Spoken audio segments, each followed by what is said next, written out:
The morning Seraphine Cole walked through the iron gates of Iron Vale. The sky was the color of ash, not the soft, forgiving kind of gray that comes before rain, the harsh, flat kind that offers nothing. No warmth, no promise, no suggestion that anything good might follow. She had been walking since before sunrise. Her shoes had worn thin months ago, and the leather at the heel had finally split, letting cold air bite at her skin with every step. She did not stop.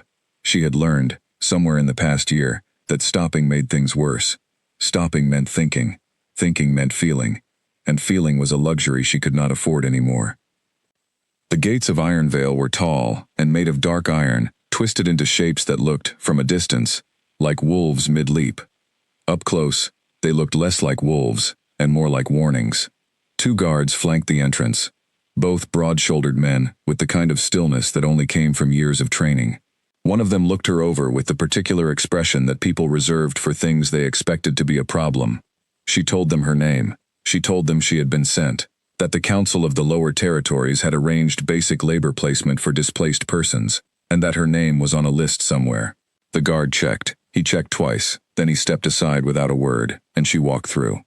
That was the thing about being the lowest possible rank in a world that cared deeply about rank. No one really had to be cruel to you, they just had to be indifferent.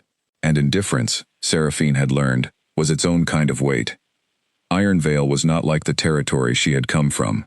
Greymore had been a medium-sized pack, the kind of place where everyone knew your name and your history, and the name of your grandmother. It had felt safe, once, before everything changed. Before the night she stood in the center of the gathering hall with the whole pack watching, and the man she had trusted most in the world looked her in the eye and said, in front of all of them, that he did not want her. She did not let herself think about that now. She focused on the territory in front of her. Iron Vale was large. That was the first thing she noticed. The ground stretched in every direction, organized and deliberate. Training fields to the east, residential quarters fanning out in tiers that clearly corresponded to rank, and at the center, rising above everything else, the main house. It was not quite a castle, but it was the closest thing she had ever seen to one.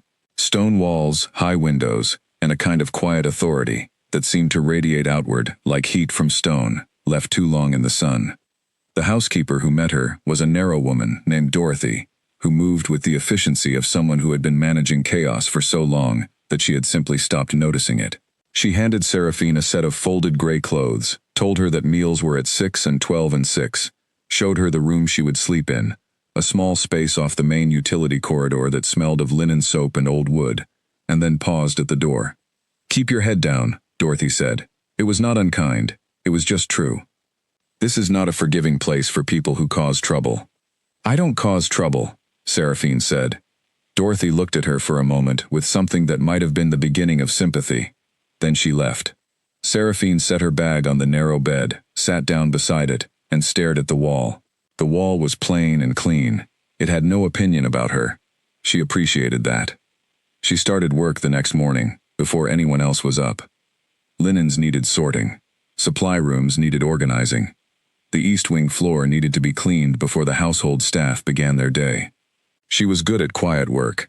She had always been good at it, the kind of tasks that asked nothing of you except your hands and your willingness to show up. She showed up.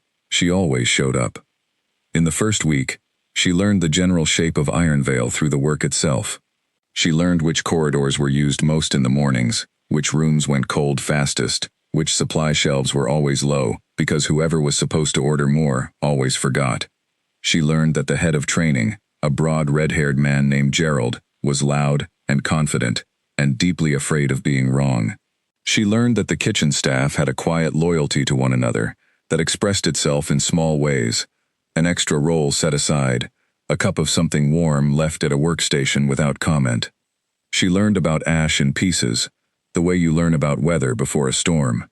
A comment here, a silence there, the way the nursemaid's shoulders tightened whenever someone mentioned the morning schedule, the way Dorothy would pause sometimes, in the middle of giving instructions, and press her lips together and say nothing, as if she had thought of something she did not want to say out loud. Ash was 4 years old. He was the Alpha King's son, and his mother was gone.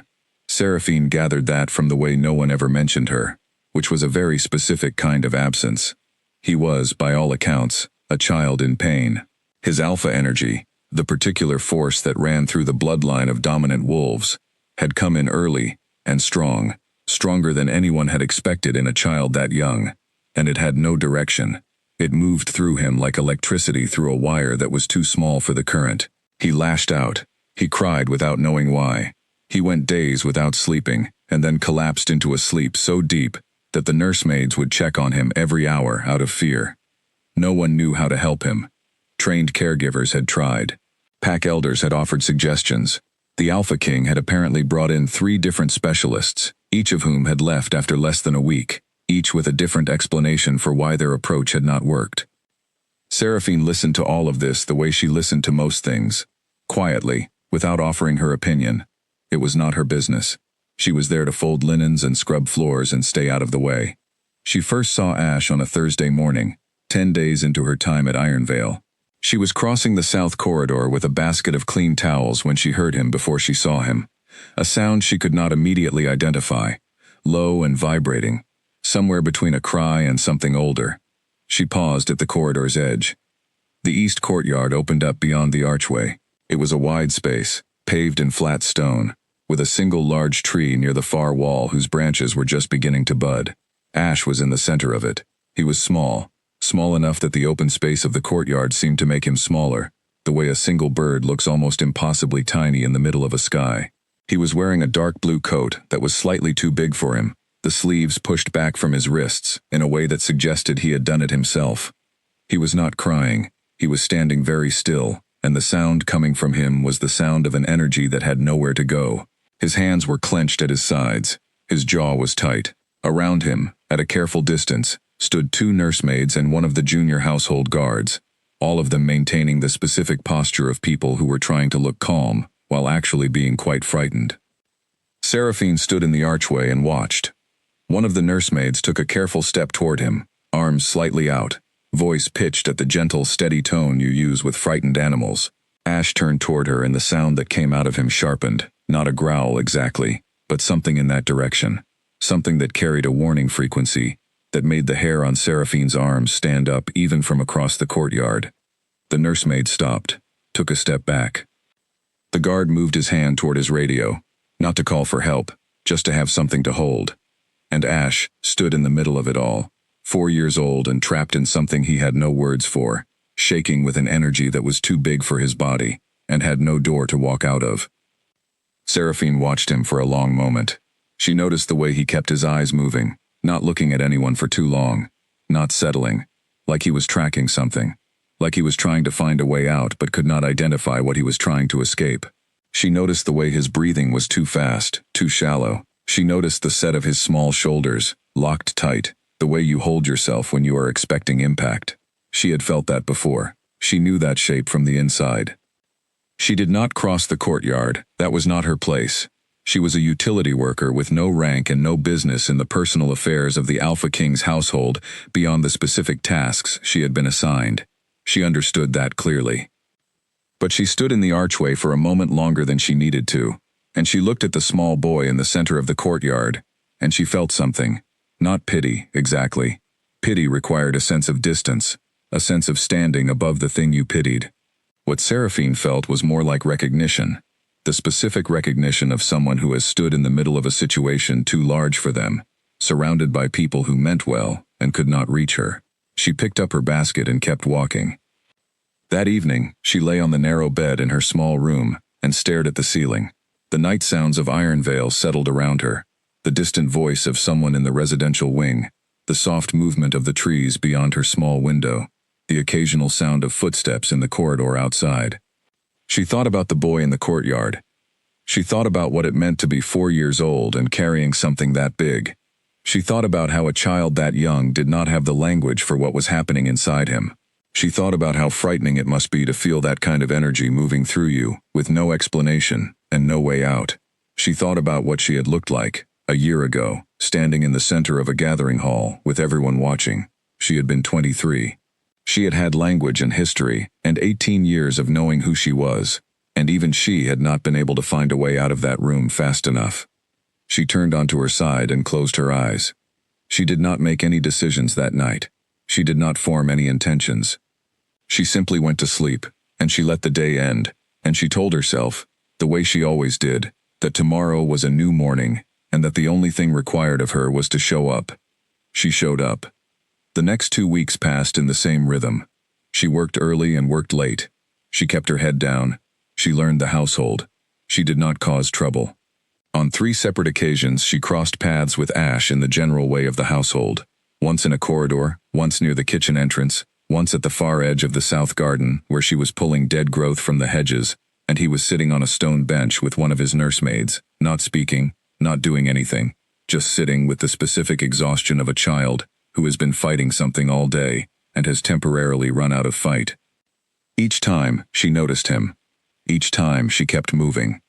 Each time she had the same complicated feeling in her chest, the pull of recognizing something, the understanding that it was not her place to act on that recognition. The Alpha King she saw less often, but felt constantly. His presence moved through Ironvale, the way a current moves through water, not always visible, but always there, shaping the direction everything else flowed. People spoke differently when he was nearby. They moved differently, not from fear, exactly, from something more complex than fear. He commanded a kind of gravity. She had seen him twice in her first 2 weeks. The first time was at a distance. He had been crossing the main courtyard with 2 members of his council, talking in the clipped, precise way of men who had too much to cover and not enough time. He was taller than she had expected. She did not know why she had expected otherwise. He moved with the kind of contained force of someone who had learned, very carefully, not to let everything he carried show. The second time was from a window. She had been cleaning the Upper East corridor, and he had been in the courtyard below, standing alone for exactly 3 minutes. She counted. Not intentionally, just because she noticed things, staring at nothing, or at the far wall, or at something no one else could see. Then one of the guards had come and said something, and he had turned and walked away, and that had been that. She thought, watching him go, that he looked like a man who had learned to carry so much weight for so long that he had forgotten what it felt like not to. She went back to cleaning the window. On the day that everything changed, not with a grand announcement, not with any warning at all, Seraphine was simply doing her job. It was early morning, cool enough that her breath made small clouds in the air, and she was carrying a large basket of fresh linens from the laundry building toward the east wing.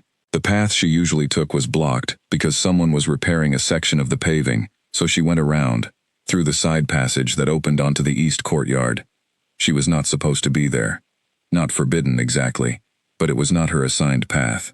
She noticed this, registered it, and kept walking, because the repair crew had left her no good alternative, and she had things to deliver. She heard the sound before she turned the corner. It was the same sound she had heard 10 days ago in the same courtyard, that low, vibrating warning that was not quite a growl, but carried all the weight of one. She turned the corner, and there was Ash, and there were 2 nursemaids, and there was the household guard, and there was the same frozen tableau she had seen before, except that this time, the energy in the courtyard was higher. Ash was not just standing, he was trembling. His whole small body was shaking with the effort of containing something. His eyes were too bright and too wide, and he was looking at the nursemaid closest to him, with an expression that she recognized, that cornered, desperate expression of something that is about to lash out, not because it wants to hurt anyone, but because it cannot find any other exit. One of the nursemaids looked up and saw Seraphine standing in the archway with her basket of linens. The relief on the nursemaid's face was brief and immediately replaced by uncertainty. She was not sure what she wanted Seraphine to do, and Seraphine was not sure either. For a moment, no one moved. And then Ash turned and saw her. The sound that came out of him was not the warning sound she had been hearing. This was different. It came from deeper, from somewhere below the fear and the trapped energy, from some instinctive place in him that recognized something. It rolled through the courtyard like a wave, and every person in that space felt it move through their chest like a hand pressing flat against a drumhead. Every person in that courtyard stopped breathing. Every nursemaid went still. The guard's hand froze on his radio.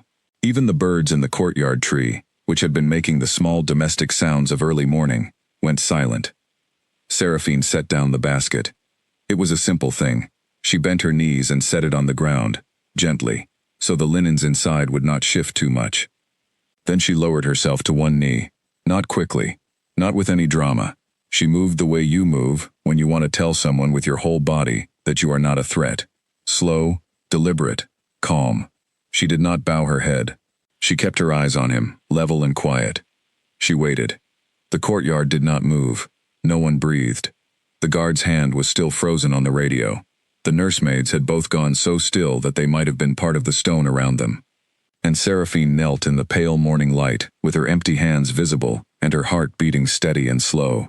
Slower than it had any right to be, and she waited for whatever was going to happen next. Ash stared at her. The trembling in his small body had not stopped. But something had shifted in his face. The cornered look had changed to something else, something uncertain, something searching, like he was trying to recognize a word, in a language he had not quite learned yet. He took one step toward her, and the whole courtyard held its breath. The step Ash took toward Seraphine was small. He was 4 years old and his legs were short, and the courtyard stone was uneven in places, and it was just one step. But the weight of it fell over everyone watching, like a stone dropped into still water. The 2 nursemaids did not move. The guard did not move. Every one of them understood, in the way that people understand things they cannot fully explain, that moving was exactly the wrong thing to do right now. Something was happening in the courtyard that none of them had words for. Something they had not seen in 14 months of trying everything they could think of, with specialists and careful protocols and gentle voices and measured patience. Something none of that had produced was happening right now, between a 4-year-old boy and a woman with a basket of linens who was kneeling on cold stone with her hands in her lap. Seraphine did not speak. She did not make any encouraging sounds, or hold out her arms, or do any of the things you were supposed to do when a frightened child was approaching you. She simply stayed where she was, still, present, breathing. Ash took another step. His hands, which had been clenched at his sides, were loosening. Not fully. His fingers were still curled, the knuckles still pale, but the rigid lock was going out of them, slowly, the way tension leaves a rope when the weight at the other end stops pulling. His eyes had not left her face. She thought, watching him come toward her, that he was looking at her the way you look at something you are trying to decide if you can trust, not evaluating danger. He had moved past that. Something else. Something quieter and more complicated. She recognized that look too. She had worn it herself. She knew what it meant to want to move toward something, and not know if it was safe to. He stopped 2 feet from her, close enough that she could see the color of his eyes, a gray-green that was startlingly pale. Unusual enough that she had not expected it. Close enough that she could see the way his chest was still moving too fast, breath still coming in that shallow, rapid rhythm that meant his body had not fully let go of the alarm it had been in.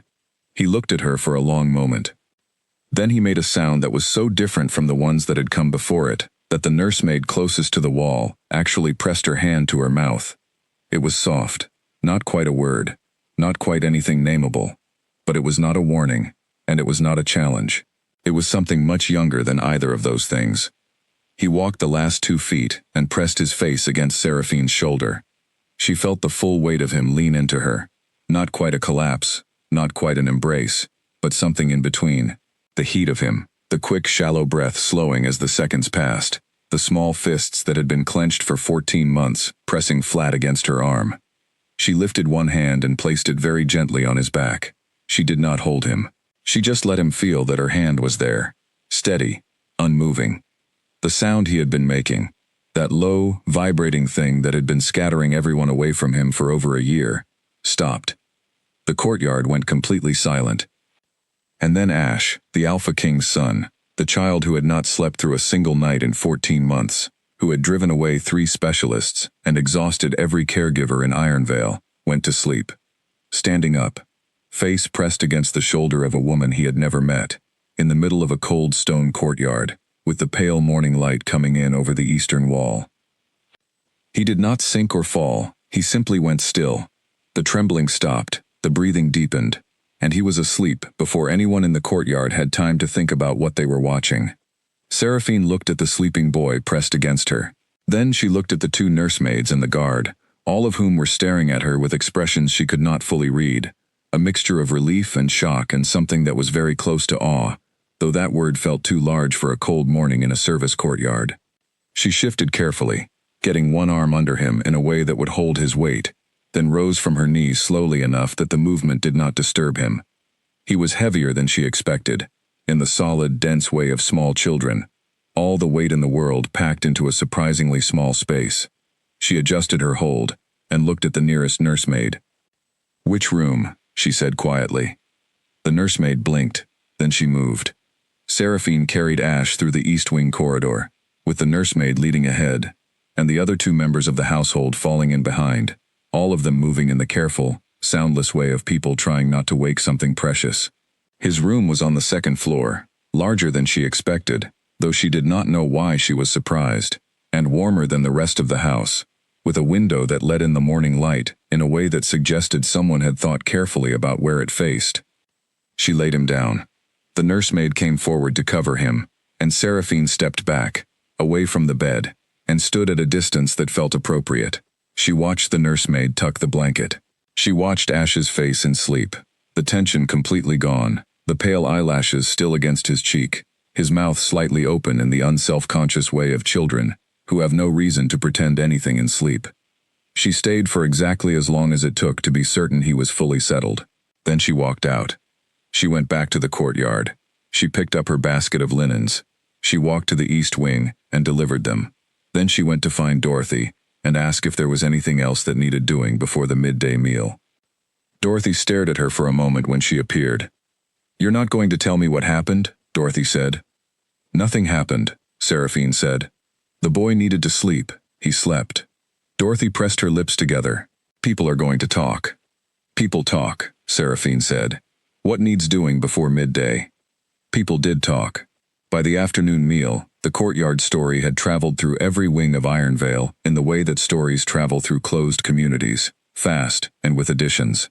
By the time Seraphine heard a version of it from across the supply room that evening, it had already accumulated small inaccuracies and dramatic flourishes that she recognized as the story becoming something more than what it was. She let it go. She could not control what people said. She could only control what she did. What she felt, alone in her small room that night, was more complicated than she let it appear. She lay on the narrow bed and looked at the ceiling, and admitted to herself, in the quiet where honesty was the only option, that something had shifted in her this morning. Not something large. Not something that changed her plans or her direction, or the careful, contained life she had been building since she arrived at Ironvale. Something smaller, something in the region of the chest, in the place where things you did not expect to feel landed without warning. She had recognized something in Ash. She had known, the moment she knelt on that cold stone, that what she was doing was not a technique or a strategy. It was just the truth of what she understood. That sometimes, the most frightened things in the world will not come toward warmth if you try to bring the warmth to them. Sometimes, they need you to stop moving first. Sometimes they need you to make yourself smaller, not because you are less than them, but because making yourself smaller tells them that you are not competing, not commanding, not requiring anything. Sometimes the only thing a frightened person needs is for someone to stop asking them to be okay, and just sit down in the not okay with them. She had understood that from the inside. She had lived in that particular kind of frightened for a long time after Greymore. She still lived at the edges of it sometimes. She closed her eyes and told herself she would not think about Greymore tonight. She was usually good at that now. She was not good at it tonight. The gathering hall came back anyway, as it sometimes did. The way the light had been in that room, the warmth of too many bodies packed together, the specific kind of silence that falls when something public is about to happen. She had been standing near the front because she had thought, she had genuinely believed, that the ceremony was going to be something good. She had dressed carefully. She had been nervous in the happy way, not the frightened way, and she had not known, standing there, that those two kinds of nervous had been so easy to confuse. And then Darian had stepped forward and looked at her and said the words. She still remembered every word. She had stopped letting herself repeat them, but she remembered them. They were stored in the place where things you cannot forget live, filed away in the particular order that they had fallen, each one landing with a different weight. She had stood very still. That was what she remembered most, how still she had been. Not dignified, not brave, just frozen. Unable to move because moving required deciding which direction to go, and she had not been able to think that far ahead in those first minutes. The hall had been very quiet and very loud at the same time, the way things are when something public happens in front of people who care about you, and do not know what to do with their caring. She had eventually walked out. She could not remember the exact moment she made the decision to move. She just remembered being outside, and then being somewhere else, and then being on a road, and then being somewhere that was not Graymore, and eventually, after a long time of somewhere else, being here. Stop, she told herself. She breathed in slowly through her nose. She breathed out through her mouth. She counted the sound of her own heartbeat, until the memory receded back to where she kept it. Iron Vale. Small room. Narrow bed. Clean walls. She was here. That was enough. She slept eventually, and she did not dream, and in the morning, she got up before the light came and started her work. The summons came at 9 o'clock. She was in the supply room when Dorothy appeared in the doorway, with an expression that was carefully controlled, in a way that told Seraphine immediately that whatever Dorothy was about to say was significant. "The Alpha King has asked to speak with you," Dorothy said. Seraphine set down the shelf organizer she had been using. She looked at Dorothy. "When?" "Now." She did not ask why. She knew why. She straightened her uniform, which was plain gray and slightly too large because they had not had her size, and she followed Dorothy out of the supply room, and through the east wing, and up the main staircase, and through a corridor lined with high windows that looked out over the eastern training fields, where she could see the junior warriors beginning their morning drills in 2 neat lines. Dorothy stopped at a door that was taller than the others in the corridor, not dramatically, just enough to notice, and knocked twice, precisely. "Come in," said a voice. Dorothy opened the door and stepped back. Seraphine walked in. The room was large and cold, and deliberately so. The windows were high and the ceiling was high, and the furniture was dark and placed with the particular intention of someone who had thought carefully about what every object in a space communicated. There were books, organized. There were maps, flat on a large table. There was a desk, behind which sat the Alpha King, and he was looking at her in a way that told her he had already been looking at her for several seconds before she came through the door, which meant he had been watching it, which meant he had been waiting. She stood in the middle of the room and met his eyes. Up close, he was different from the twice she had seen him at a distance. The contained force she had noticed in the courtyard below her window was even more present here, in this room where there was less space for it to spread out into. His eyes were dark, not the warm, complicated dark of people who feel everything and show it, but the specific dark of someone who feels everything and has spent a great deal of time learning not to show it. He looked at her like he was reading something in her that he had not yet decided was a language he trusted. "Sit down," he said. She sat. He had a folder open on the desk in front of him.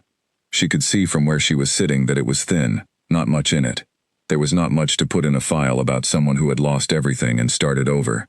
She had given them her name and her previous pack and her skill set, and nothing else, because nothing else had been asked.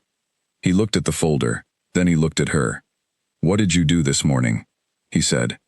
His voice was even, not cold exactly, measured. The voice of someone who had learned that the way you asked a question shaped the answer you got, and who chose their shape carefully. "I was delivering linens," she said. "My usual path was blocked. I went through the east courtyard instead. And then? I saw that the boy was distressed. I knelt down. He came to me. He fell asleep. I carried him to his room." She paused. "Then I finished the linen delivery." A silence that lasted long enough that she could hear the faint sound of the training drills outside the window, the rhythmic count of movement, steady and distant. "That's all?" he said. "Yes. You have no training in child development. You are not listed in any caregiver capacity. You are a utility worker who has been here for less than 3 weeks." He said this without accusation. He was stating it the way you state a set of facts before a question. "That's right," she said. "Then what made you kneel?" he said. She thought about the answer for a moment, not because she did not know it, but because she was deciding how much of it to give him. "He was not angry," she said finally. "He was frightened. Anger and fear look similar from the outside, but they ask for different things. Anger needs a limit. Fear needs a door." He was quiet again. She did not fill the silence. She had learned, over the past year, that silence was not always asking to be filled.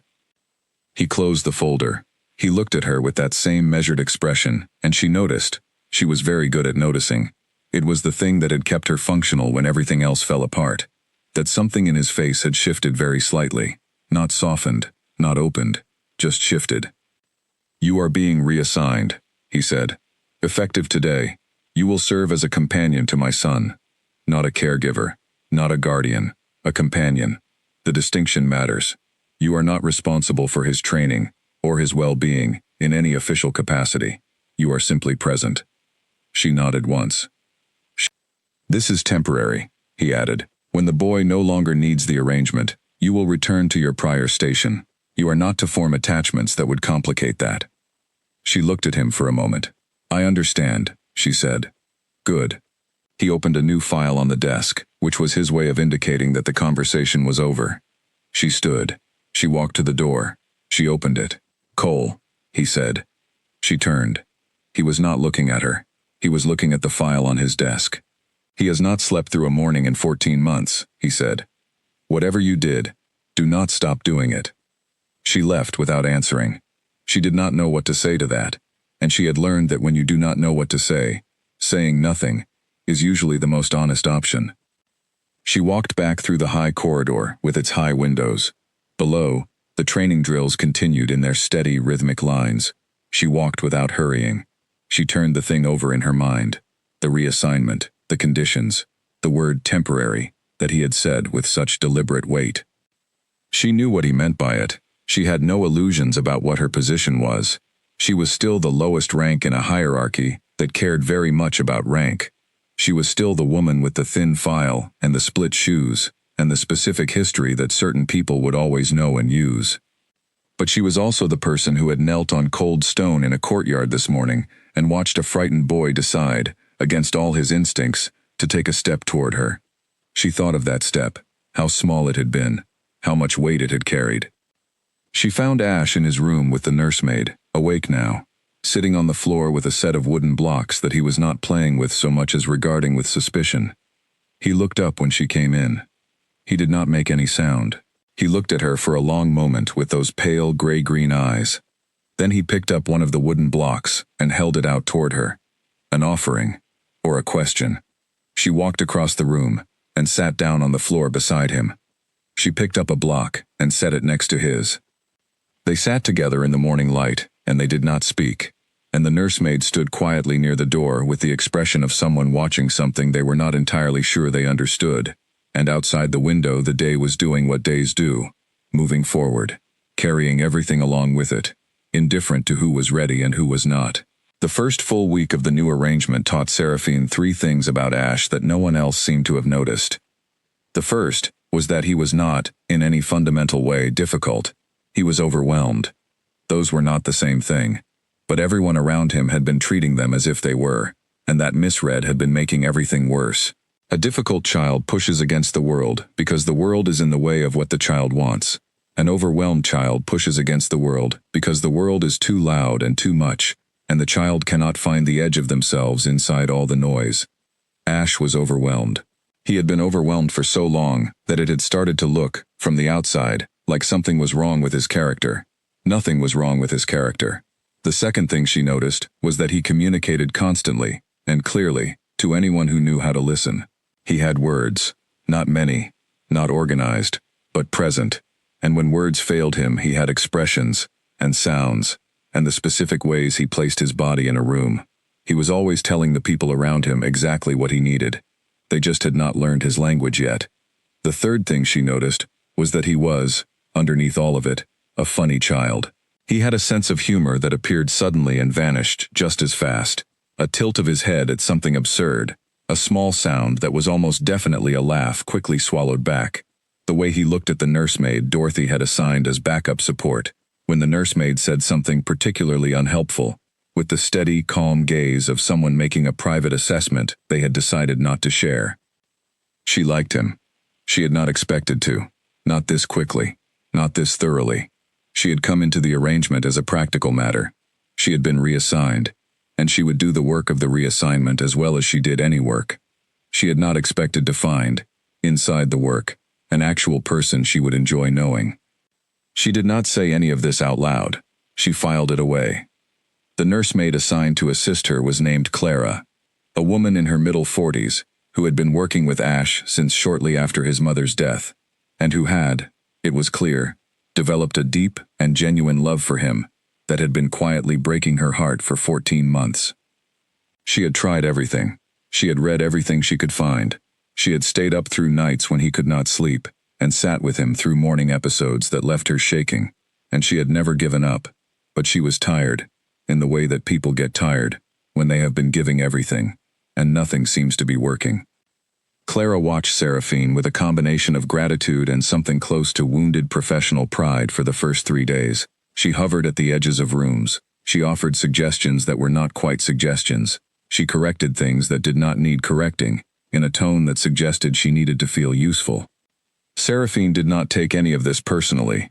She simply included Clara wherever she could, asked her opinion on things, genuinely, not as courtesy, and made sure that when Ash responded well to something, she credited it to the approach Clara had been building, rather than to herself. It was not entirely accurate, but it was more important to keep the room working well than to have the credit. By the end of the first week, Clara had stopped hovering. By the end of the second week, she had started sleeping through nights for the first time in over a year. Ash's mornings became something Seraphine began to look forward to in the careful, restrained way she allowed herself to look forward to things. She would arrive at his room before he was fully awake, not to watch him sleep, but because the transition from sleep to waking was the moment his energy was most unsettled, when the alpha force in him would surge with the body's natural waking chemistry and have nowhere to go. She would sit near the window when she arrived. She would read. She had found, in the pack's small household library, a set of books about natural systems, rivers and weather, and the mechanics of growing things, and she read them slowly in the mornings, while Ash woke up in his own time, aware of her presence without being required to interact with it. The first time she heard him laugh, she almost did not recognize what it was. She was reading, and she must have made some expression. She had not been aware of it, but she had been reading about the way a certain type of migratory bird navigates by following rivers, and apparently the thought that crossed her face was readable, because when she looked up, Ash was sitting up in his bed watching her, with that quick, private amusement she was learning to catch before it disappeared. "What?" she asked. He shook his head, very seriously, looked away, then looked back, and there it was, a small sound, not quite a laugh, but definitely in that family, escaped him before he could recapture it. "I made a face," she said. It was not a question. He looked at the ceiling. His mouth was doing its best to stay serious. "The birds," she said, "navigate by rivers. I was thinking that sounds exhausting. What if the river goes the wrong way?" He looked at her. He considered this for a long, solemn moment, and then he laughed. Actually laughed. A short, surprised sound like something breaking loose, and looked away again almost immediately, as if he had not meant to let that happen. She went back to her book. She did not make anything of it. But in her chest something shifted, in a way that she felt for the rest of the day. She began to teach him things the way she herself learned best, sideways. Not directly, not through formal instruction, but by doing things near him, and letting him come to the doing in his own time. She would sit on the floor and work on something, a simple knot she was learning, a small sketch of the courtyard tree she was attempting badly, a puzzle she had found in the supply room, and she would not ask him to participate, and he would eventually drift over and involve himself in the way of children who have not been told they are expected to be interested. She started teaching him to breathe without calling it breathing. She just breathed, sometimes, in a particular deliberate way when she sensed his energy beginning to build. Slow in, slow out, not dramatic, just present. And after a few days she noticed him sometimes doing it too, catching himself beginning to spiral and pulling back, not always successfully but sometimes, in the particular way of someone who has found a tool they did not know they had. She talked to him about things, not in the instructional, shaping a child way, in the way you talk to someone who is actually there and interested. She told him about rivers and migratory birds. She told him what she had seen that morning, the way the frost had done something interesting on the east courtyard stones, the particular color the sky went just before the sun came fully up. She asked him what he noticed. At first he did not answer. Then he started to. He told her once, in the careful, assembled way of a child putting big pieces together, that the tree in the courtyard was always awake. He said it very seriously, like he was reporting a fact he had verified and wanted her to have the information. She thought about it. "What does it do when it's awake?" she asked. He considered. It moves, he said, even when there's no wind. She looked at him. I'll watch for that, she said. He nodded, satisfied. She watched for it. She was not sure she saw what he meant, but she kept watching. The Alpha King was not part of these mornings. He had his own schedule, his own demands, his own life that moved through Iron Vale on a separate track. But she began to notice, in the way she noticed things, quietly, without drawing attention to the noticing, that the track was not always as separate as it appeared. He was in the East Wing more often than he had been before. This was possible to know because she had learned the rhythms of the house, and she knew which spaces he typically occupied at which times, and the East Wing in the mornings had not previously been one of them. He did not come into Ash's rooms. He did not intrude on any of it, but he passed through the corridor outside sometimes. She could hear his voice sometimes in the adjacent space, talking to one of the house staff about something entirely unrelated. She did not know what to make of this. She filed it under things she was not going to think about yet. It was near the end of the 3rd week when Ash drew the picture. He had been drawing with increasing focus for several days. The crayons, which had been sitting unused in a box for most of a year, had been rediscovered with the particular intensity of a child who has found something that does what he needs it to. He drew the courtyard tree approximately 17 times. He drew Clara once, from the back, which was accurate in a way that suggested close observation. He drew something that might have been a wolf, or might have been a very confident dog. Seraphine was not entirely sure, and which Ash referred to simply as mine, with a satisfaction that told her it was a self-portrait. Then he drew the picture. She was reading by the window. He had been drawing quietly for 20 minutes, which was long by his standards, and she had let him be. When he came over and held it out to her, she took it and looked at it. It was 3 figures. They were not sophisticated drawings. He was 4 years old, and the crayon work was enthusiastic rather than precise, but the intention was absolutely clear. 3 figures, a large one on the left in dark colors, a medium one in the middle, with something that might have been light-colored hair, and a small one on the right, with a very determined scribble of a face. She looked at the drawing for a long moment. "Who is this?" she asked, pointing to the large figure on the left. Ash looked at her with the patient expression of a child who finds adults occasionally slow. "Father," he said. "And this?" she asked. "The middle one." He looked at her. He said nothing. He pointed to her. She looked at the drawing again. She did not let her face do anything complicated. She kept her expression even and interested, and did not let the complicated thing she was feeling in her chest become visible. "And this one," she said, pointing to the small figure on the right. "Me," he said, with complete confidence, as if this had never been in doubt.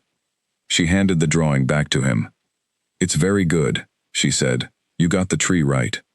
He looked at the drawing. There was no tree in it, but he took this as a compliment and went back to the floor. She turned back to her book and looked at the words on the page for a long time without reading them.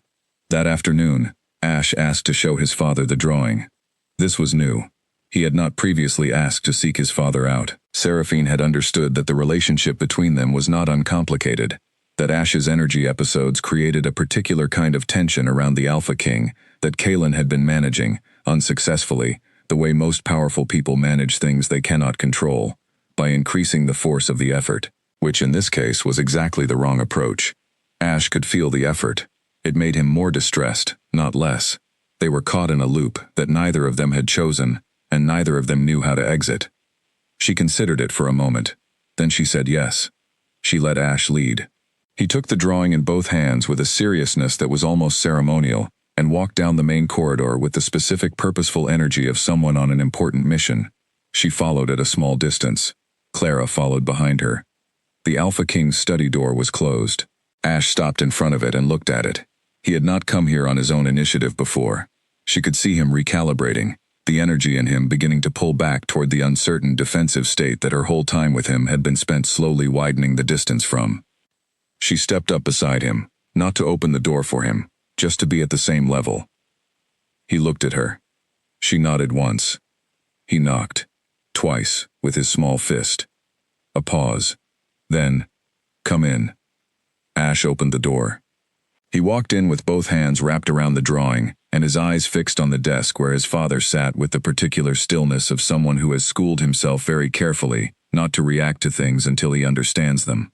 Then he looked at Seraphine, briefly, in the doorway. Then back at Ash. "I drew this," Ash said. He held up the drawing. Kalen stood and came around the desk, which Seraphine noted. He had brought himself down to Ash's level, or as close to it as a man his height could manage. He took the drawing from Ash's hands with a care that told her more about him than anything she had observed so far. He looked at it for a long moment. "Who is this?" he said. He pointed to the large figure on the left. Ash looked at him with the patient expression. "You," he said. Kalen looked at the drawing again. Something crossed his face that was gone before she could fully identify it. He looked at the middle figure. He did not ask. He looked up at Seraphine. She looked back at him and said nothing. He looked at the drawing for another moment. Then he looked at Ash. "He is eating again," he said. It was directed to Seraphine, but his eyes were on his son. "Yes," she said. Ash, who had been watching his father's face with the focused attention of someone reading a very important text, seemed to find whatever he had been looking for. He took the drawing back from his father's hands, rolled it up with great care, and announced that he was going to put it in a safe place. He turned and walked out. Clara followed. The room was quiet for a moment. Just the Alpha King and the woman who had been in his territory for less than a month, in a room that was very still and very deliberate, with a drawing that was no longer present, but somehow still in the space between them. "He has not come to this room voluntarily before," Kalen said. "I know," she said. Another pause. She understood, from the measured quality of his silences, that he was not being distant. He was being careful. Those were not the same thing. "What did you do to make that happen?" he asked. She thought about it. "I let him decide," she said. "I didn't arrange it or suggest it. He wanted to come. I said yes." He looked at her with those dark, careful eyes. She held his gaze, without challenge and without submission, simply steady. "You can go," he said, not unkindly. She turned toward the door. "Cole," he said, exactly the way he had said it the first time. She turned. He was looking at the window, not at her. "The specialists I brought in," he said. None of them asked what he needed. They all arrived with what they believed he needed. He did not look at her. She did not know if he was speaking to her, or to the window, or to something in himself. "Yes," she said. It was the only honest answer. She left. Walking back through the corridor, she found Ash sitting cross-legged on the floor of the hallway, the rolled-up drawing in his lap, looking at nothing. She sat down beside him on the floor, without asking why he was sitting there. He leaned against her, just slightly, just enough. She sat with him while the afternoon moved around them, and the sounds of Ironvale carried on their normal paths, and somewhere behind a closed study door, a man sat alone, with something that had shifted inside him, something he was not yet ready to name, but which was turning over slowly in the dark of him like something preparing to wake. Seraphine had developed a theory about mornings at Ironvale, and the theory was this. The quality of the whole day could be predicted by what happened in the first hour. Not because mornings caused the rest of the day. She was not superstitious, and she did not believe in that kind of logic, but because the first hour was the hour before anyone had decided who they were going to be that day. People were softer in the first hour, less defended, more likely to let something real come through before they remembered that they were supposed to be keeping it in. She had taken to walking the long perimeter of the east grounds before Ash was awake. The training fields were empty that early, and the air had a quality she had not found anywhere else in Ironvale.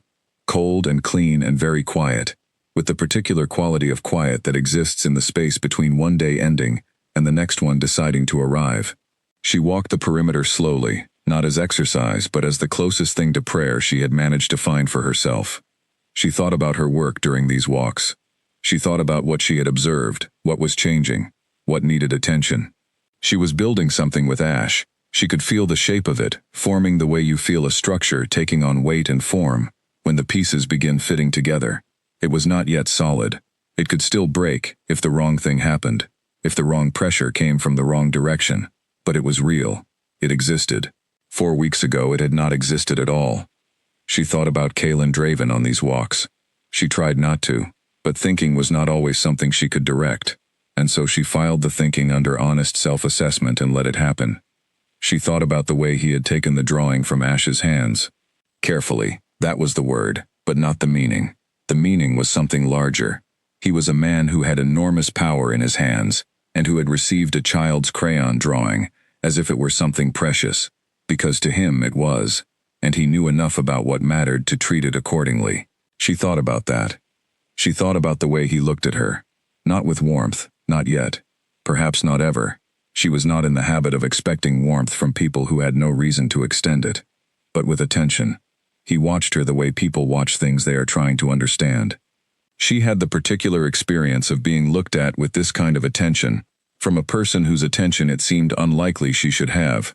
She walked the perimeter, and let herself think about it, and then filed it away where it belonged, in the category of things that were real but not actionable. She had no intention of doing anything about it. She was not so far from Graymore that she had forgotten what it cost to want things from people who were not yours to want things from. She kept walking. The sky lightened by degrees. She turned back toward the house.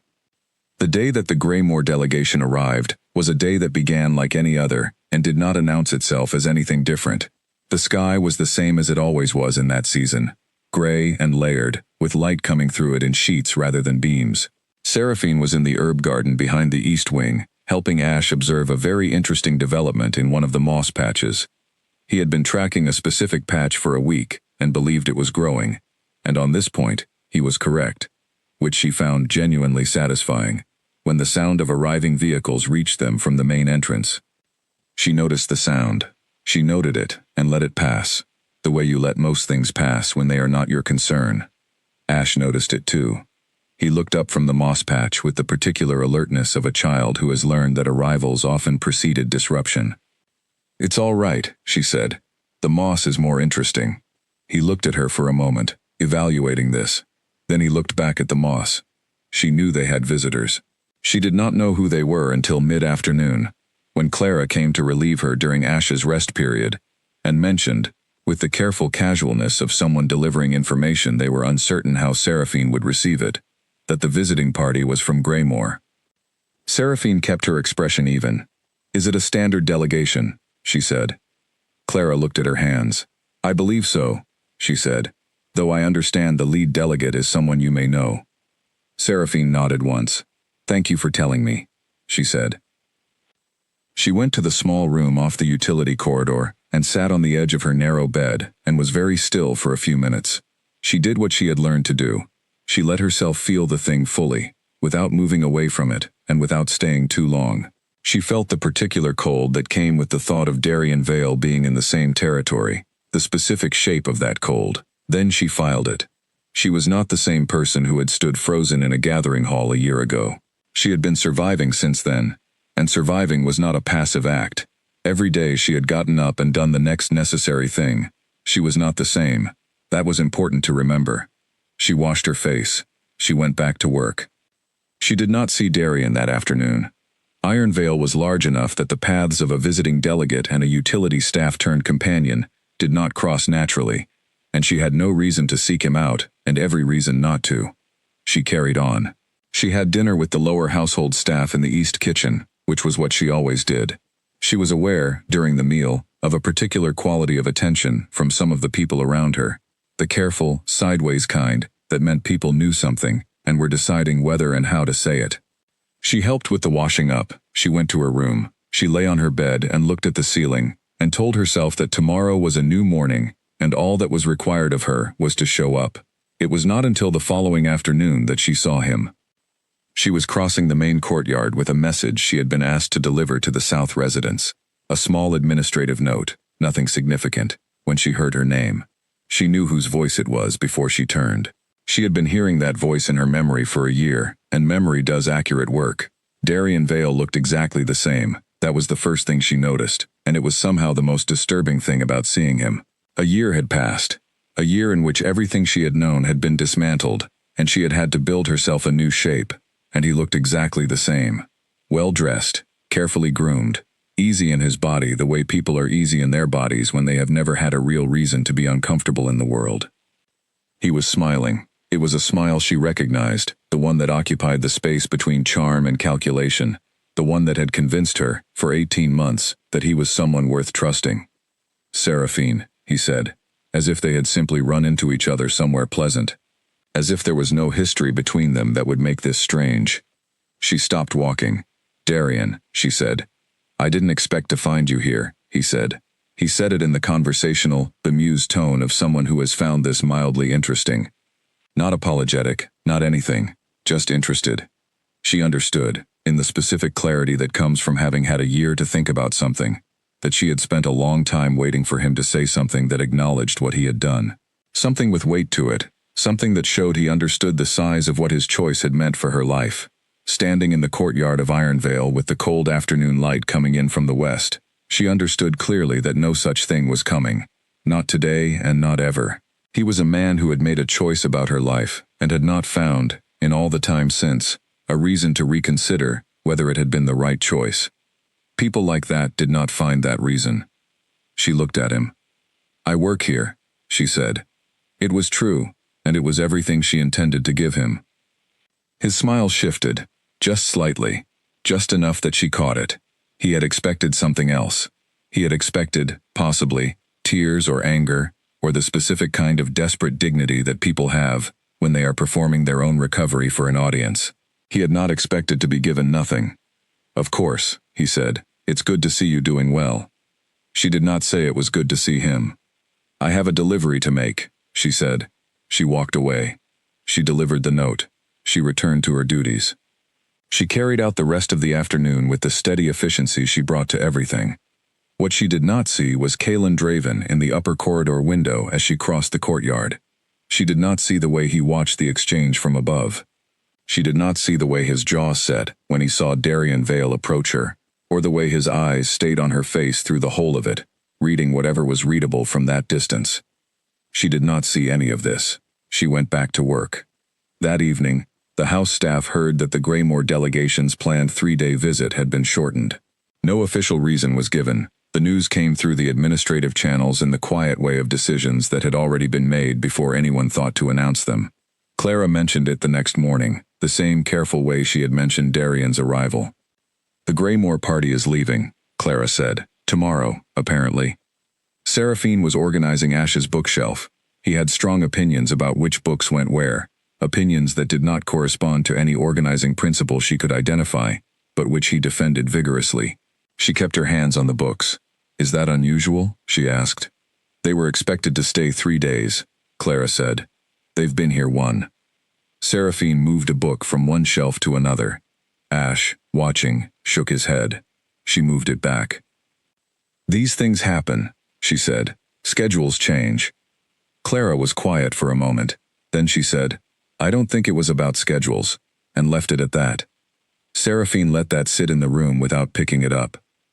She thought about it later. She was very good at not thinking about things prematurely, at waiting until she had enough information to think about them clearly, rather than rushing at them with incomplete data and arriving at wrong conclusions. She had learned this the hard way. What she had was this. The Greymore delegation had arrived. She had seen Darian. The delegation was now leaving a day early.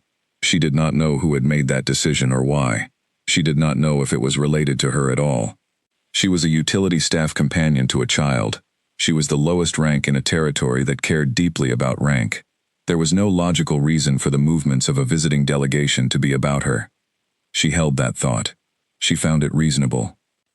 And then she thought about the way Kalen had said, in a quiet room with a folder on a desk between them, that the specialists had all arrived with what they believed was needed, and had never asked what was actually needed.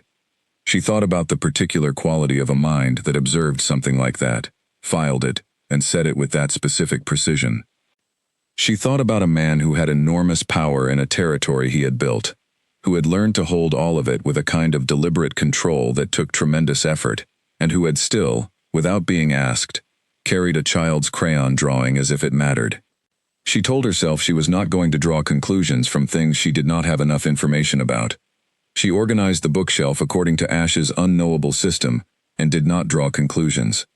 2 evenings later, she was walking the long east corridor toward the linen supply when she rounded a corner and nearly walked into the Alpha King. She stopped in time. He stopped in time. They stood for a moment in the narrow corridor, closer than they had been before, the evening light coming in at a low angle from the window at the far end, and landing between them on the stone floor. "Cole," he said. "Sir," she said. It was the word for the moment. She had never called him anything else. He did not move out of her path immediately. He looked at her. That same measured attention she had felt since the first time in his study. The reading. Something quality of it. She held it steadily. "The Graymore delegation has left," he said. "I heard," she said. A pause. He was not going to explain it. She did not ask for an explanation. They both seemed to understand this simultaneously. "My son asked for you this morning before he was fully awake," he said. "Before he opened his eyes." She was not sure what to say to that. "I was there," she said. "I know," he said. "Clara told me." The light in the corridor shifted slightly as the sun moved. The space between them seemed, in the quiet, to have a quality she did not know how to name. Not charged. That was not the right word. Something more like stillness before something that was still deciding whether to move. She thought, for one clear moment, that he was going to say something further. She saw him weigh it. She saw the moment, the decision not to land. He stepped aside. She walked past him. She did not turn around. She heard his footsteps go the other direction, even and unhurried. She got to the end of the corridor. She stood for a moment with her hand on the supply room door and let herself feel the thing she had been holding back for the last 2 minutes, which was complicated and inconvenient, and which she was going to need to manage very carefully. Then she opened the door and went to work. She was not the kind of person who let inconvenient feelings disrupt her functioning. She had learned, in the year between Graymore and here, that feelings were information, not instructions. You could feel something and not have to act on it. You could carry a thing without letting it drive. But that night, in her small room, she admitted to herself that the feeling was there, that it had a shape, that the shape was becoming clearer with time rather than less clear. She admitted it, and then she put it away carefully, and she told herself what she always told herself. Tomorrow was a new morning. Show up. Do the work. Let the rest be what it would be. She meant it. She also understood, in the honest part of herself that she could not quite shut off at night, that some things did not stay put, no matter how carefully you filed them. Some things kept returning to the surface, patient and certain, the way water keeps finding the same level regardless of how many times you redirect it. She closed her eyes. She listened to the night sounds of Iron Vale settling around her, and she allowed herself, just for a moment before sleep came, to sit with the feeling, without putting it anywhere, just to feel it, just to let it be true, for a few quiet minutes, before morning came and required her to be functional again. The feeling did not go away. She had not really expected it to. Change moved through Iron Vale like a season changing. You could not point to the exact day it happened, but one morning you looked up and realized that something was different, and when you tried to trace back to when the difference began, you could not find a single moment. You could only find the accumulation of small moments, each one too minor to count, all of them counting. Ash stopped needing 2 nursemaids to be in the room. Then he stopped needing 1. Then Clara began to ease herself out of the morning hours entirely, checking in at midday and evening, but leaving the mornings to Seraphine and the boy. The household noted this. People noted most things in Iron Vale. It was that kind of place, the kind where information moved through the population like water through close-packed stone, finding every channel. They talked. She knew they talked. She heard the edges of it sometimes, not directed at her, but the quality of conversation that changes when someone enters a room, the specific redirection of subject that tells you the subject had been you. She let it go. She could not control what people thought. She had enough to manage already. What she could see clearly was Ash. Ash was the center of everything she was doing, and Ash was changing in ways that felt, to her, like watching something unfurl very slowly. Not a dramatic transformation. Nothing sudden, but morning by morning, week by week, the boy who had been locked inside his own overwhelm was finding his edges, finding out where he ended and the rest of the world began, finding out that he could feel something intensely without being lost in it. He was learning to talk, not in the sense of acquiring words. He had words. He had always had words. The problem had never been words. He was learning to talk in the sense of reaching toward communication, as a tool, rather than retreating from it when it failed. He would try to say something and not find the word for it, and instead of spiraling into frustration the way he once had, he would look at Seraphine with a specific expression that said, "I don't have it." And she would say, "That's all right. Show me instead." And he would show her, and they would find the word together, and he would file it carefully for the next time. One morning he told her that the courtyard felt different from the training fields. She asked him how. He thought about it for a while, with the serious deliberation he brought to questions that mattered, and then he said, "The courtyard is listening. The training fields are talking." She thought about that for the rest of the day. She had begun to understand that Ash saw the world in a particular way that was not wrong, was not in fact in any way disordered. He was highly sensitive to the quality of spaces and the quality of people. He could feel, in ways that were probably intensified by the alpha energy moving through him, the emotional texture of a room before he walked into it. He had been trying to communicate this in the only ways available to him, and the world around him had been interpreting his communication as aggression because it did not fit the expected shape. Once she understood this, everything she did with him shifted slightly. She started narrating environments before he entered them. She started telling him what the quality of a room was, in plain words, so that what he felt when he arrived matched what he had been told to expect. She was not coddling him. She was giving him a map. It worked, every time, she thought, more than once, about what it would mean for Ash to grow up understanding how he worked. What kind of man he would become, if he learned early enough that his sensitivity was not a liability, but a form of intelligence that other people mostly did not have. She thought about this, and then reminded herself that she was not responsible for who Ash became. She was responsible for the room she was in right now, and this moment, and this morning, and the moss patch on the east wall that he had been tracking for 3 weeks, and which was, indisputably, growing. "More," he said, pointing at the moss. He meant it was larger than yesterday. "Much more," she agreed. He looked at her with that sidelong satisfaction that she had learned to read as his version of joy. He did not express joy loudly. He expressed it in small, sideways ways that you had to be paying attention to catch. She was always paying attention. It was during the 6th week that she began to notice Kalen's presence in a different way. Not his physical presence. She had been tracking that, in the careful, unconscious way she tracked everything, since the beginning. What changed in the 6th week was the quality of his presence. It became more deliberate. He began to do what she had previously only observed in corridor passing and window sightings. He began to appear in spaces she occupied. It was not obvious. Nothing about Kalen Draven was obvious. He did not announce himself or make things pointed. He simply began to be present in rooms, and at times that coincided with her. The first time was the morning room. Iron Vale had a large morning room off the main entrance, a space meant for informal gathering, which Seraphine had not previously seen the Alpha King use. She had begun taking Ash there in the mornings, when the weather was too cold for the courtyard, because it had good windows and the light was better than in his room, and she had been reading to him there for several days. On a Thursday, Kalen came in. He did not comment on the fact that she and Ash were there. He went to the desk in the corner. There was a desk. She had not paid it much attention. A secondary workspace, probably used occasionally, and he opened something and began working. Ash looked at him. Seraphine continued reading. Kalen worked. After 20 minutes, Ash got up from where he was sitting near Seraphine, walked across the room, and sat down on the floor near his father's desk. He did not ask for anything. He did not speak. He simply relocated. Kalen looked down at him, then he went back to his work. The 3 of them stayed in that room for another 40 minutes, all doing different things, in a silence that was not empty. Seraphine read.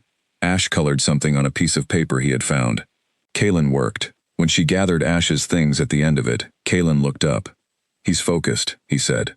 "He's been focused for about a week," she said. "It's coming in more reliably now." Kalen nodded. Something in his expression was different when he looked at his son than it was when he looked at everything else. The careful control was still there, but there was also something behind it, something that wanted to reach toward the boy on the floor, and did not quite know how to do it without disrupting what was fragile. She thought, watching this, that Kalen Draven had probably been in pain for a long time, and had also, long ago, made peace with the idea that pain was simply a thing you carried, rather than a thing you put down. She thought, That is not inevitable. You can put things down. She did not say this out loud. The morning sessions in the morning room became a habit without being agreed upon. She came because she and Ash had established it as part of their routine.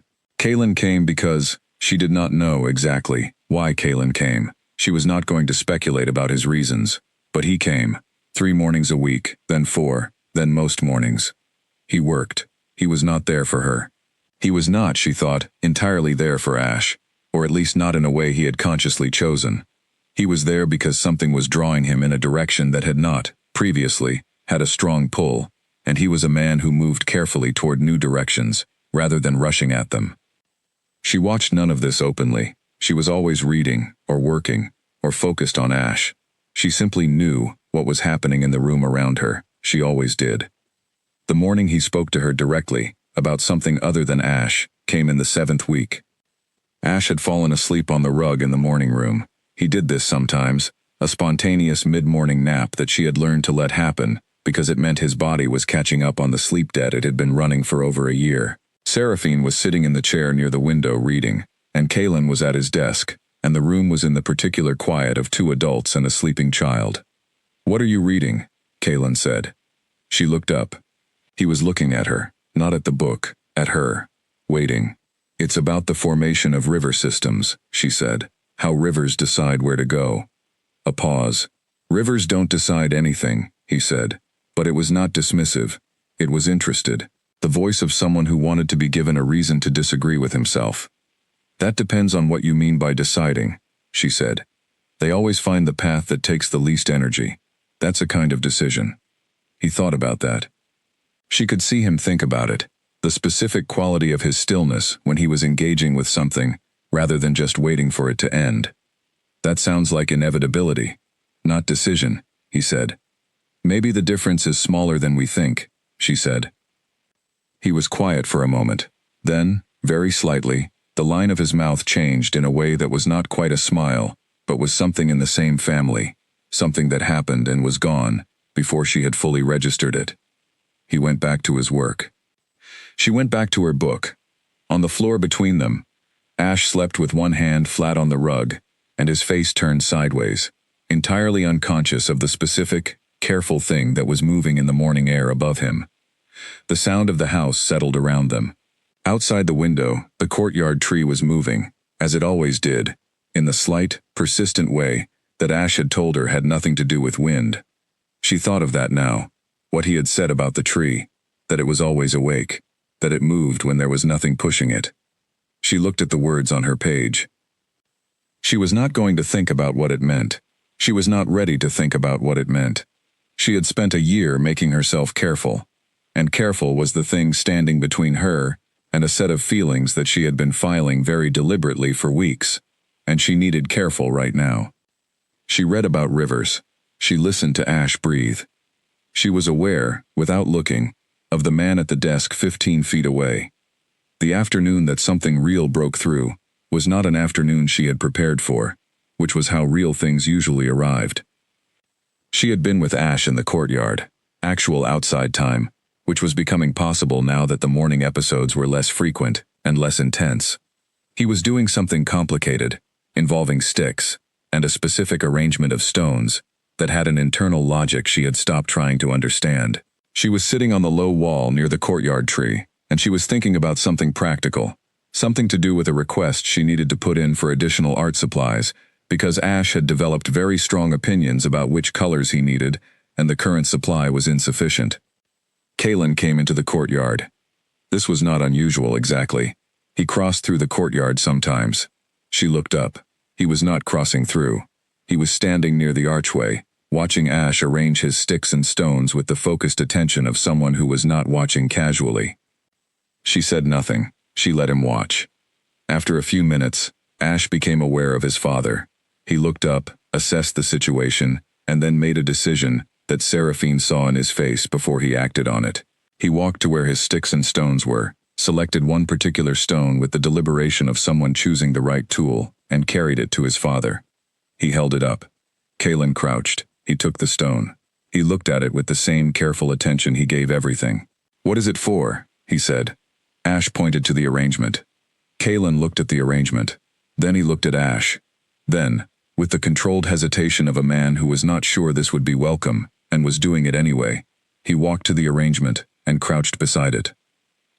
Ash began explaining, with words and hands and the additional vocabulary of pointing and rearranging and specific sounds that meant things only Seraphine could decode.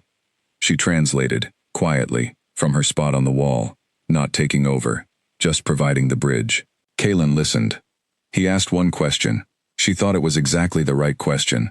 The kind of question that told you the person asking had been listening for real, not waiting for their turn. Ash answered. Then he looked at his father, and then at Seraphine, and then he went back to his arrangement with the air of someone who has accomplished something important. Kaylin stood. He was next to the courtyard wall now, near where she was sitting. He did not move away immediately.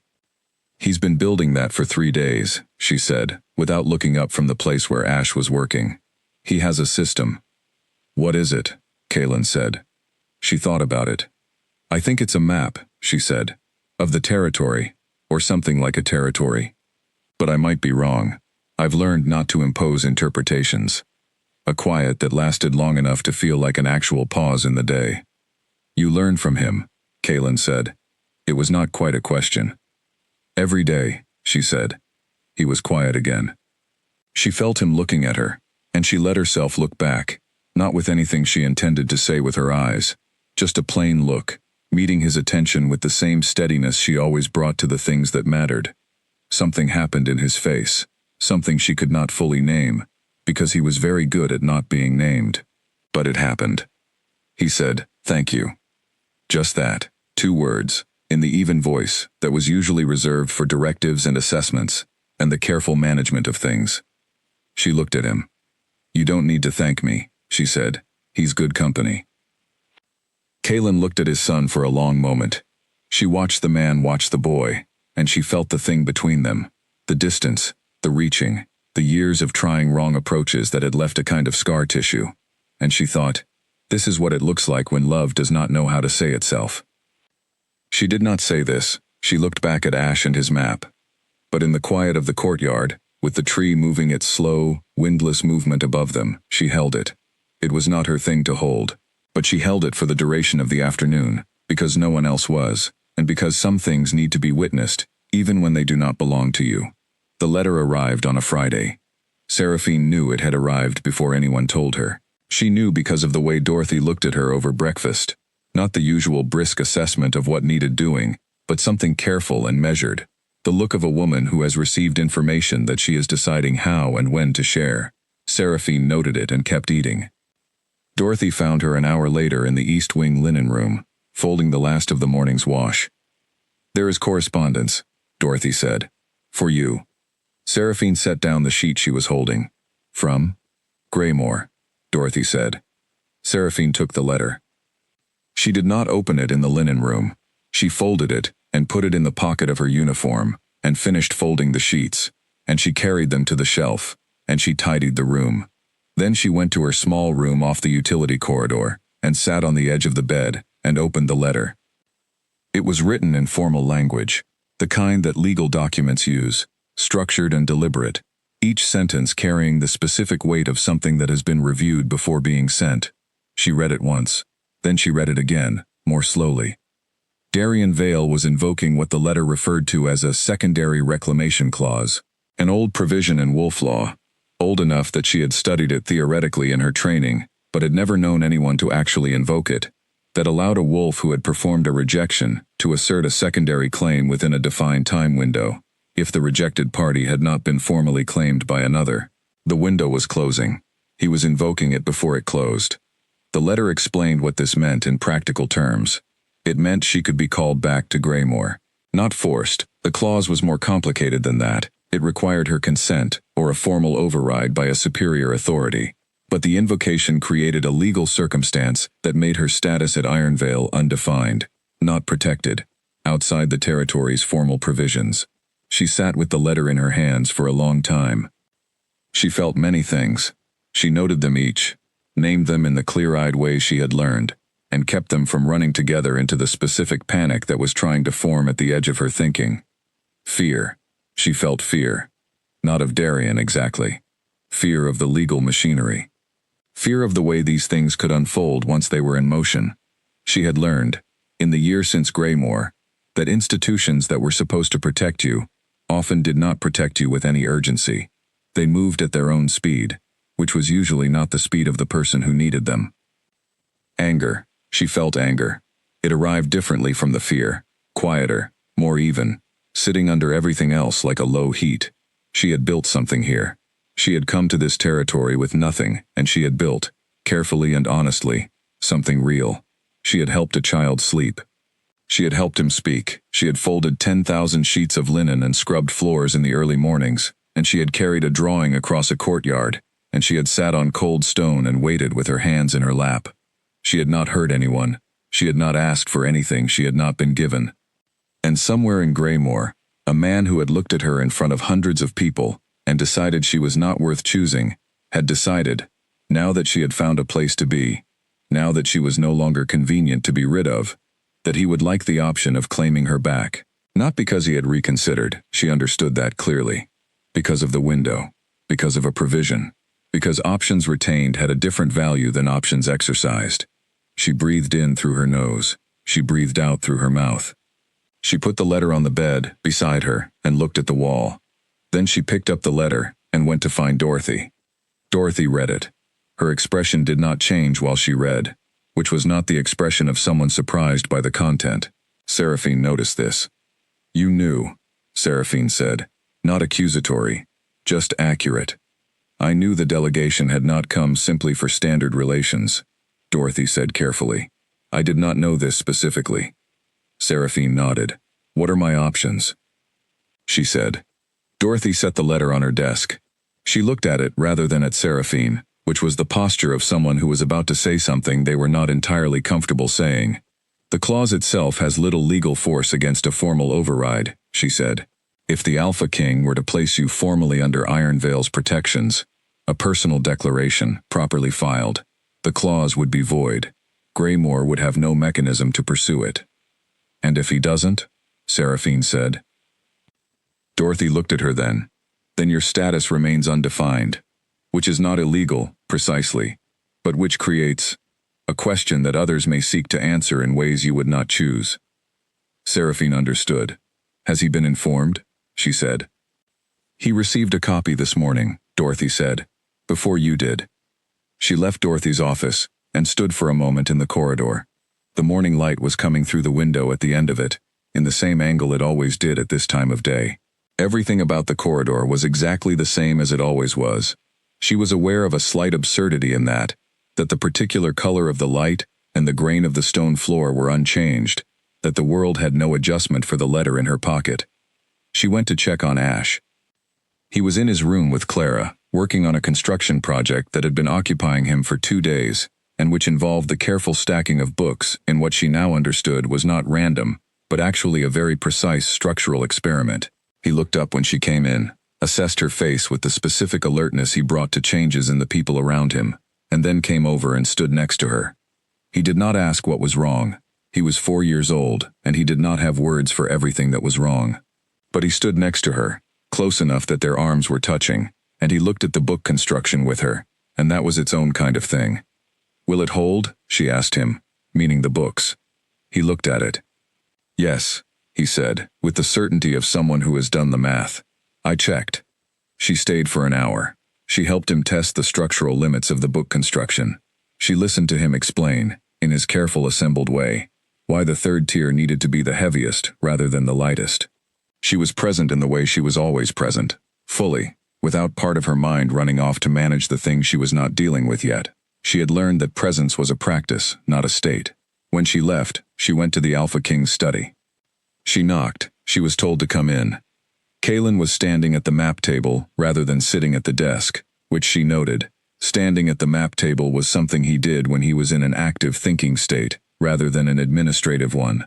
He was looking at the map when she came in, and he looked up from it with the directness that was characteristic of him. He did not pretend he had not been expecting her. "You received the letter," he said. "Yes," she said. He straightened and looked at her. "Have you read it in full?" "Twice." He nodded once. Then he moved from the map table to the area near the window, not behind the desk, which she noticed. He stood near the window with his hands at his sides, and looked at her with the particular quality of attention that she had learned to read as him deciding something. "I'm going to be direct with you," he said. "Please," she said. "I can void the clause. A formal protection declaration, filed today, would remove Greymore's ability to pursue it. This is within my authority, and it is straightforward." "I understand," she said.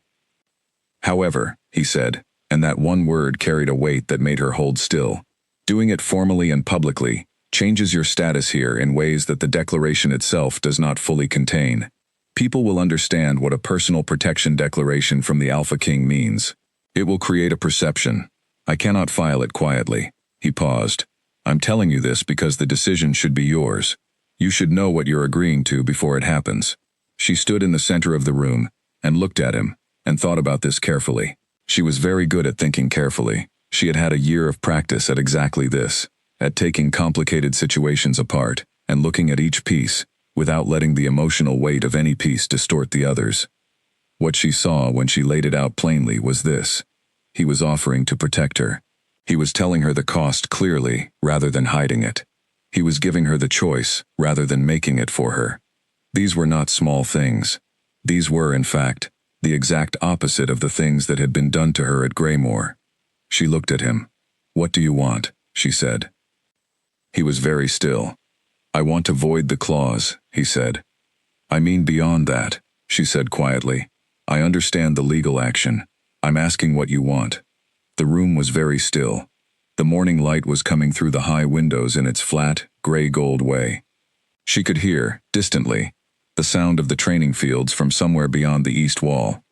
He looked at her for a long moment. She watched him weigh something. She could not tell what, exactly, but she could see the weighing. "I want you to stay," he said. Just that. 3 words. In a voice that was exactly as even as it always was, which was exactly how she knew it was costing him something to say them. She breathed in. She breathed out. "I'll stay," she said. He held her gaze for a moment, that lasted exactly long enough to mean something. Then he turned to his desk. He picked up the pen. "I'll file the declaration this morning," he said. "Dorothy will walk you through any administrative requirements on your end." "Thank you," she said. "Go back to Ash," he said, not unkindly. "He'll be wondering where you are." She walked to the door. Her hand was on the frame. "Cole," he said, the same way he always said it, the name in his voice that by now had a specific quality to it that she recognized every time. She waited. "The declaration," he said. "It means you are under Iron Vale's formal protection. It also means that Greymore has no further claim on you of any kind." He paused. "That includes Darien Vale." She stood with her hand on the door frame and felt the thing that moved through her at those words, a loosening of something she had not fully known she was holding. Something that had been wound tight for a year, unwound by 3 degrees. "I know," she said. "Thank you." She walked out. In the corridor, she stopped and leaned for just a moment against the wall beside the door. Just a moment. Just long enough to let the breath out fully and feel what she felt without managing it yet. The relief. The specific physical quality of having a weight lifted that you had been carrying so long you had started to think of it as part of you. Then she straightened. She walked back through the house toward Ash, who was probably still testing the structural limits of stacked books, and would have an update for her that she was genuinely interested in receiving. Behind the study door, she heard, distantly, the sound of a pen moving across paper. It was the sound of something being made official, something that could not be easily undone, something that would change the shape of things going forward, in ways neither of them could entirely predict. She walked toward Ash's room. She passed the morning room, where the light came in at the particular angle she had come to know well. She passed the east corridor window, through which the courtyard tree was visible, moving in its slow, windless way. She thought of what Ash had said about that tree, that it was always awake. She thought that perhaps being awake was not a choice you made. Perhaps it was just what happened, when something had taken long enough root. She kept walking. The declaration moved through Iron Vale, in ways that Seraphine could track but could not slow. She had known it would. Dorothy had told her, and Kalen had warned her himself, and she had understood intellectually what it would mean to have the Alpha King's formal protection attached to her name. Understanding something intellectually and living inside it were different experiences. The first change was in how people looked at her. Not unfriendly. Ironvale was not an unfriendly place, at least not at the household staff level where she had built what she had built. But different, more careful. The kind of careful that happens when the landscape shifts and people are recalibrating where things are in relation to each other. She saw it in the morning kitchen, in the supply rooms, in the corridors. She let it pass without comment. The second change was in her formal status. Dorothy handled this with her usual brisk efficiency, presenting Seraphine one morning with a small set of papers to sign, and a new set of household credentials, and a different uniform. Still plain, still functional, but no longer the utility gray of the lowest assignment tier. A dark blue that she recognized from the primary household staff. She held the uniform for a moment before she put it on. It was cloth. It was a color. It meant, in the language of Ironvale, that she was a different kind of present than she had been before. She changed into it without making anything of the change, and she went about her day, and she let the world adjust around her without adjusting herself. The third change was the council. She had known it was coming. Ironvale's Pack Council met regularly and had authority over administrative and social structure, and the formal protection declaration was the kind of thing they would need to discuss. They were not going to simply absorb it. People in positions of institutional authority never simply absorbed things that restructured the landscape they had been managing. She heard about the meeting from Clara, who heard about it from the senior household coordinator, who had been present at the edge of it. They had discussed Ash. They had discussed the arrangement. They had used words like emotionally irregular and unprecedented, and certain phrases that translated, in plain language, to, "This is not the shape things are supposed to be in." One elder, a man named Oliver Graves, who was the oldest member of the council, and who had been at Ironvale since before Kaylin had taken the alpha position, had raised the question of Seraphine's rank and what her formal designation was. Not her role with Ash, her relationship to the Alpha King. She was told that Kaylin had answered the question in 3 words. She is ours. The council had understood immediately, the way everyone at Ironvale understood things, through layers of context and history, and the specific grammar of how things were said, and who said them. She is ours, spoken by Kaylin Draven, meant Ash first, and the rest was debatable. The council, she heard, had chosen to hear more than that. The pack, more broadly, had chosen to hear more than that. She did not know what to do with this. She filed it with the other things she was not yet ready to think about. On the Thursday following the council meeting, she was asked by a member of the administrative staff whether she needed help finding larger quarters. Her current room, the woman explained with the careful tone of someone handling a subject with unknown charge, was below the standard assigned to formal household members. Seraphine thanked her. She said she would think about it. She did not move out of the small room. Not yet. The small room was hers. She had made it hers in the specific way that people who have been without anything make the first small space theirs, carefully, quietly, with deliberate attention. There was a pressed leaf on the windowsill that Ash had given her. There were 2 books on the floor beside the bed. There was the specific quality of light at 6 in the morning that she had come to know well. She was not ready to give that up in exchange for something larger that did not yet belong to her.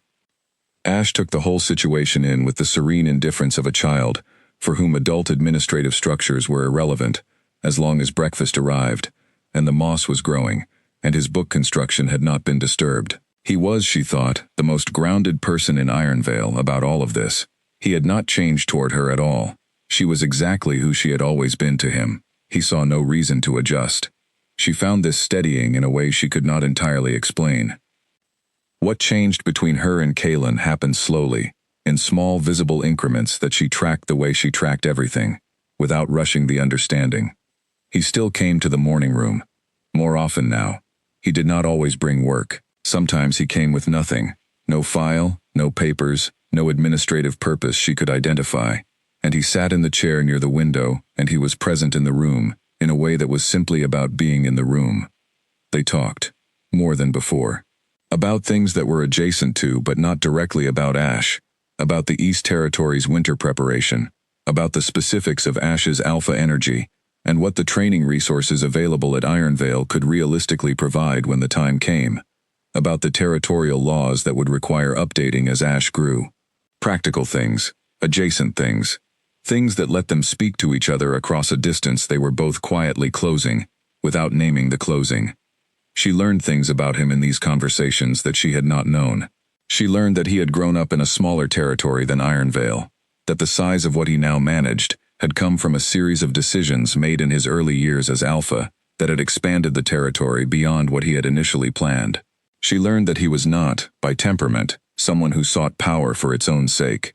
He had sought security, for the pack he was responsible for, and power had been the mechanism available to him, so he had used it. She learned that he did not speak about Ash's mother, not in any of these conversations. The absence was so consistent and so deliberate that she understood it was not something she was going to learn about from the conversations themselves. What she learned from the absence was that the loss was still live in him, in a way he had not found a way to carry, that did not cost him. She did not push at this. She let it be where it was. One morning, Ash fell asleep in the morning room again. This was becoming a pattern that she had started to understand was purposeful. He could sleep with Clara. He could sleep in his room, now, alone, which he had not previously been able to do. But he chose, frequently, to sleep in the morning room with both of them nearby. She thought this was its own kind of articulate, that he was choosing, consciously or not, to gather the people who made him feel safe into the same space, and then let himself rest within that space. She was thinking about this, sitting with her book open in her lap, when Kaylin said, "He has always chosen his safe places very deliberately." She looked up. He was watching Ash sleep.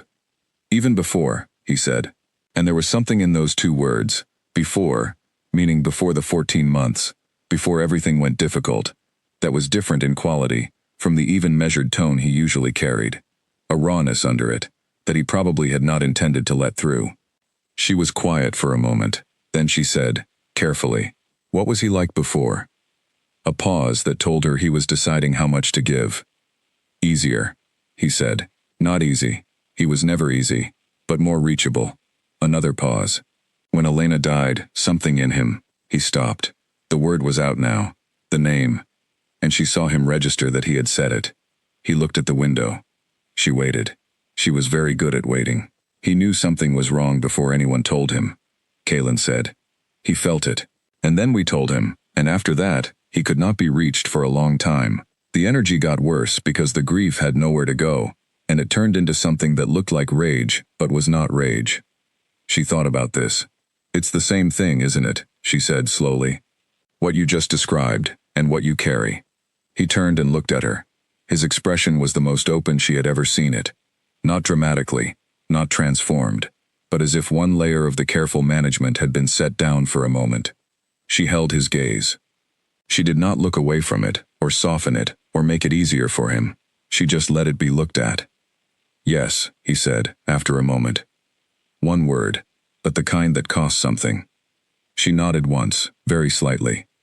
Then she went back to her book. Not because she did not want to stay in that moment. She did, she understood what it was.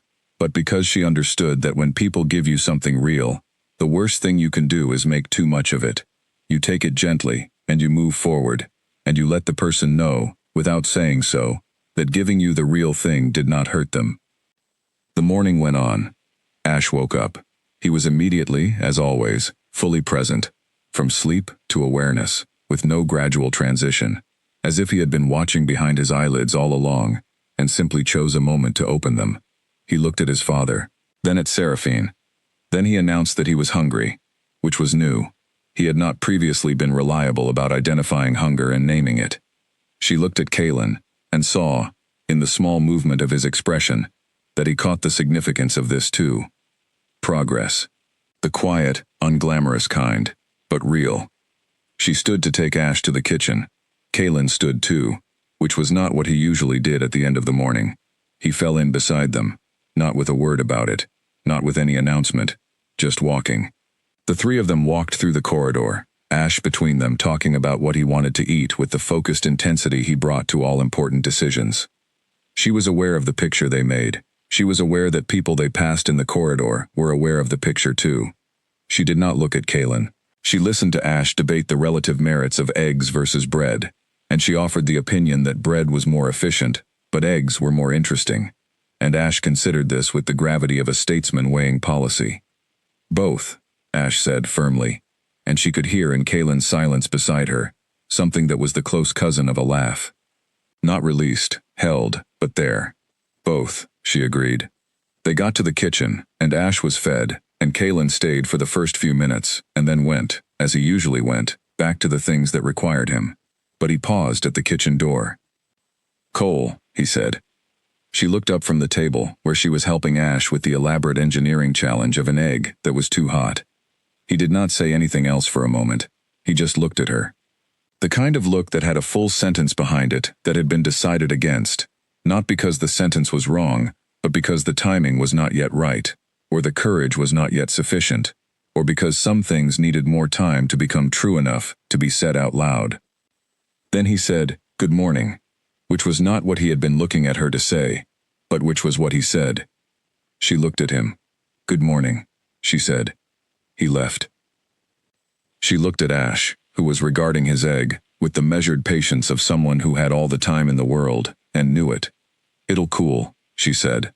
"I know," he said. "I'm waiting." She thought, looking at him, that she recognized the feeling. The particular feeling of waiting for the right moment rather than rushing at the thing you wanted before it was ready. She had been waiting for a long time, and she was not impatient. Some things needed to come to their own temperature before you could hold them without getting burned. She waited with him. The egg cooled. He ate it. Outside the kitchen window, the territory of Ironvale stretched in every direction, managed and deliberate and full of the complicated lives of the people who lived inside it. Somewhere in it, a man who had learned to carry everything alone was carrying something new, something that did not feel, for the first time in a long time, entirely like weight. Something that had a different quality, something he did not have a name for yet, but which he was not putting down. She did not know this for certain. She could not see inside him. But she had spent enough time watching the things he did, rather than the things he said, that she had a very good idea. She gathered Ash's dishes. She started the morning. The storm came on a Wednesday. It moved in from the north in the early evening, the kind of storm that announced itself hours before it arrived, a specific drop in temperature, a quality of pressure in the air, that made the horses in the stables restless, and the birds quiet, and the older members of the household staff exchange glances at the dinner table. Seraphine felt it too. She was sensitive to pressure changes. She had always been. She checked on Ash before bed, as she always did. He was awake, which was not unusual for him in the evening, working on a drawing by the lamp. He had been drawing with increasing ambition lately, the pictures growing more detailed, more intentional. He looked up when she came in. "Storm," he said. "Yes," she said. He looked at the drawing. He looked at the window. "Will it be loud?" he said. "Probably," she said honestly. She had learned that honesty served him better than comfort. Comfort was what you gave someone when the truth was too hard. With Ash, the truth was almost always more useful than its alternatives. He needed to know what was coming. It helped him prepare. "I'll be here if it wakes you," she said. "Or Clara. One of us is always close." He looked at her for a moment with those pale, measured eyes. Then he nodded, and went back to his drawing, which was his version of satisfied. She went to her room. She read for an hour. She fell asleep to the sound of the wind beginning to build outside the walls. The storm hit properly around 2 in the morning. She was awake before the first crack of thunder. She had been sleeping lightly, aware on some level of what was building, and when the pressure changed sharply, she was already sitting up in bed. The sound of the rain came in all at once, hard and immediate, the way the north storms did. Lightning moved across the ceiling of her room through the window. She dressed. She went to Ash's room. Clara was already there. She had beaten Seraphine by maybe 2 minutes, standing near the door of Ash's room in her nightclothes with the careful, controlled expression of someone managing their own alarm. Ash was sitting up in bed. He was not crying. That was the first thing she noticed, that the storm itself was not the problem. The problem was what the storm was doing to the energy inside him. She could feel it from across the room, the way you feel a change in the current of a river, before you can see the water's surface shifting. Something was surging. It was not a full episode. She could see that too. See that he was trying, that he was using what he had been practicing, the slow breath and the deliberate stillness, and that it was partly working. But the storm was loud, and the pressure was high, and his body was responding to all of it in ways he was not yet fully able to manage alone. She crossed the room and sat beside him on the bed. She did not touch him immediately. She just sat beside him, in the dark, while lightning came through the curtain, and the rain hit the window in hard, irregular waves. She breathed in the way she had been breathing with him for weeks, slow and deliberate, not exaggerated, just a rhythm he could follow if he chose to. He followed it. Not immediately. It took several minutes. But she sat with him, and she breathed, and she was present with the specific quality of presence she brought to the hardest moments. Not anxious, not urgent, just there, fully, without reservation. The surge began to pull back. It was not instant. She could feel it going in and out like a tide, building when a particularly loud crack of thunder rolled over the roof, receding when the rain settled into a steadier rhythm. She stayed through all of it. When the surging was at its highest, she put her hand on his back, not holding, not pressing, just the weight of a palm between his shoulder blades, a steady point of contact that told his body there was something solid to orient toward. Clara stood near the door. She was not in the way. She understood, as she had come to understand over the weeks, when to be present and when to be peripheral. Seraphine did not know when Kaylin appeared in the doorway. She was focused on Ash, and the doorway was behind her, and she became aware of him the way she always became aware of his presence. Not through sight, but through the particular change in the quality of the air when he was in a room. She knew he was there before she heard him. She did not turn. She kept her attention on Ash, whose breathing was deepening now, whose back was warming under her palm. The storm was still going, but he was getting through it. She could feel the difference. It took a long time, 40 minutes, or something close to that, the kind of time that is measured in breath rather than clock. She stayed through all of it. When she felt him finally fully settle, when the trembling in him stopped and the breathing went deep and the surging pulled back completely, she stayed a little longer, making sure, making absolutely sure. Then she looked over her shoulder. Kaylin was in the doorway. He was in dark clothes, the kind you put on when something wakes you in the night, not dressed, not formally present, just arrived. He was standing very still, one hand against the doorframe, and he was looking at her with an expression she had not seen on him before. She could not entirely name it. It was complicated in the specific way of expressions that have several things happening in them at once, all of them true. She started to rise. Habit, the habit of rank, of deference, of the 1,000 ways she had learned to make herself smaller in the presence of people who occupied larger spaces than she did. She started to straighten. He crossed the room. He moved without sound, with the controlled precision he brought to everything, and he sat down on the other side of Ash, not on the far side of the bed, right there. Close enough that when she measured the space between them with her eyes, there was very little of it, just the sleeping boy between them. He did not touch Ash. He did not do anything except be there, present, in the dark on the other side of his son. She sat back down. The storm went on outside. It was becoming the kind of storm that had passed its peak and was spending the rest of the night resolving. Still loud, still large, but with the specific quality of something that has done its worst and is now moving on. She listened to it. She listened to Ash breathe. She was aware, with every sense she had, of the man on the other side of the sleeping boy. They did not speak. There was nothing to say that could improve on the silence. She understood this, and she thought, by the quality of his stillness, that he understood it too. This was not a moment for words. This was a moment for being present in the full, unadorned sense of the term. They were both there. That was what mattered. That was what the moment was made of. She did not know when she fell asleep. She had not intended to. She was sitting up against the headboard, one hand still near Ash, though not on him, and the storm was still resolving, and at some point the combination of the warmth and the sound and the hours of being alert, and then suddenly not being required to be alert anymore, caught up with her and she was gone. She woke to a room that was lighter than it had been. Early morning light, the pale kind that comes before the sun, is fully up. The storm had moved on. The room was quiet. Ash was still asleep, deeply, on his side with his face turned toward the window. She was covered. She had not had a blanket when she fell asleep. She was certain of this. She had sat down in her nightclothes with nothing, and the air in the room had been cold, and she had not thought about it because she had been focused on Ash. She was covered now, with the spare blanket from the foot of the bed, which had been drawn up over her shoulders at some point while she was asleep.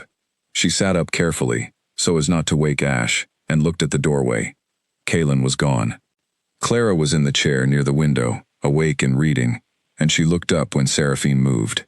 Clara glanced at the blanket, and then very deliberately looked at her book again, with the expression of someone who has chosen, in this specific moment, not to have noticed anything. Seraphine sat for a moment with the blanket around her shoulders. She felt what she felt, and she let herself feel it without filtering it and without immediately filing it. It was a simple thing, a blanket placed over someone while they slept. The most basic possible gesture of care, specific and deliberate and requiring that someone had been awake while she slept, had seen that she was cold, had decided to do something about it, and had done so without waking her and without announcing it. It was simple. It was enormous. Both of those things were true at the same time. She did not see Kaylin that morning, in the immediate hours after. He had his council meetings on Thursdays, and Thursdays were full from early, and she understood this was not avoidance.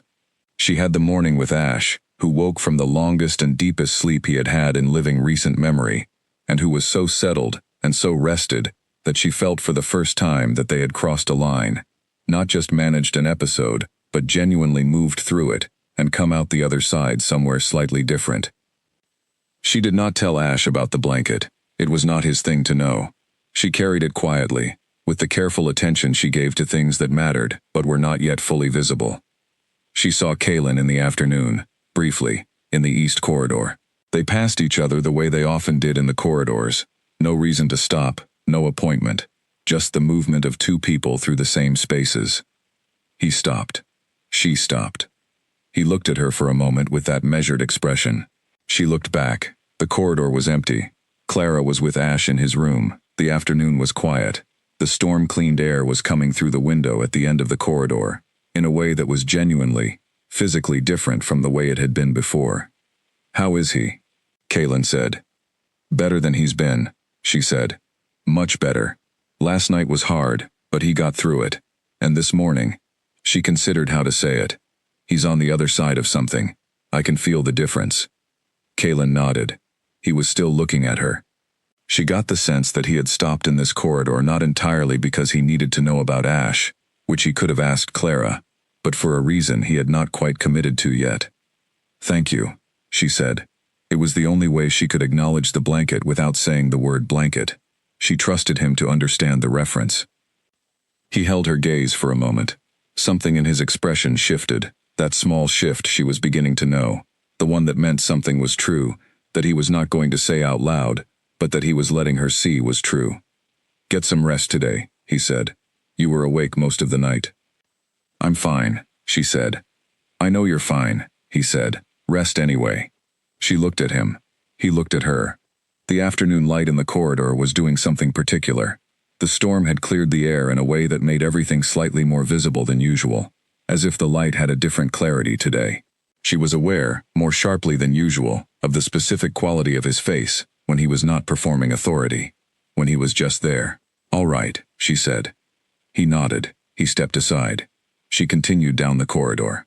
She did not look back, but she was aware of him watching her go, in the way she was always aware of his attention, and she let herself acknowledge, not to him, not to anyone, just to the honest part of herself, that she wanted him to keep watching. It was not wise. It was probably not going to resolve in any direction that was clean or simple. She was still a woman, with a thin file, and a history that certain people in Ironvale would always know. He was still the Alpha King, who moved through a world defined by the power he carried, and who had built every wall he had, for reasons that had made complete sense when he built them. But there was a blanket, and she had been cold, and he had been awake. She walked the rest of the corridor and turned the corner, and the afternoon settled around her, clean and washed, and full of the specific quality of a world after a storm, cleared, and quieter, and made new in the particular way that only the most difficult nights can make a morning. She had 3 days of good mornings in a row before the second letter came. 3 mornings of Ash sleeping well and waking settled, and working on his stone map in the courtyard and eating breakfast without being coaxed.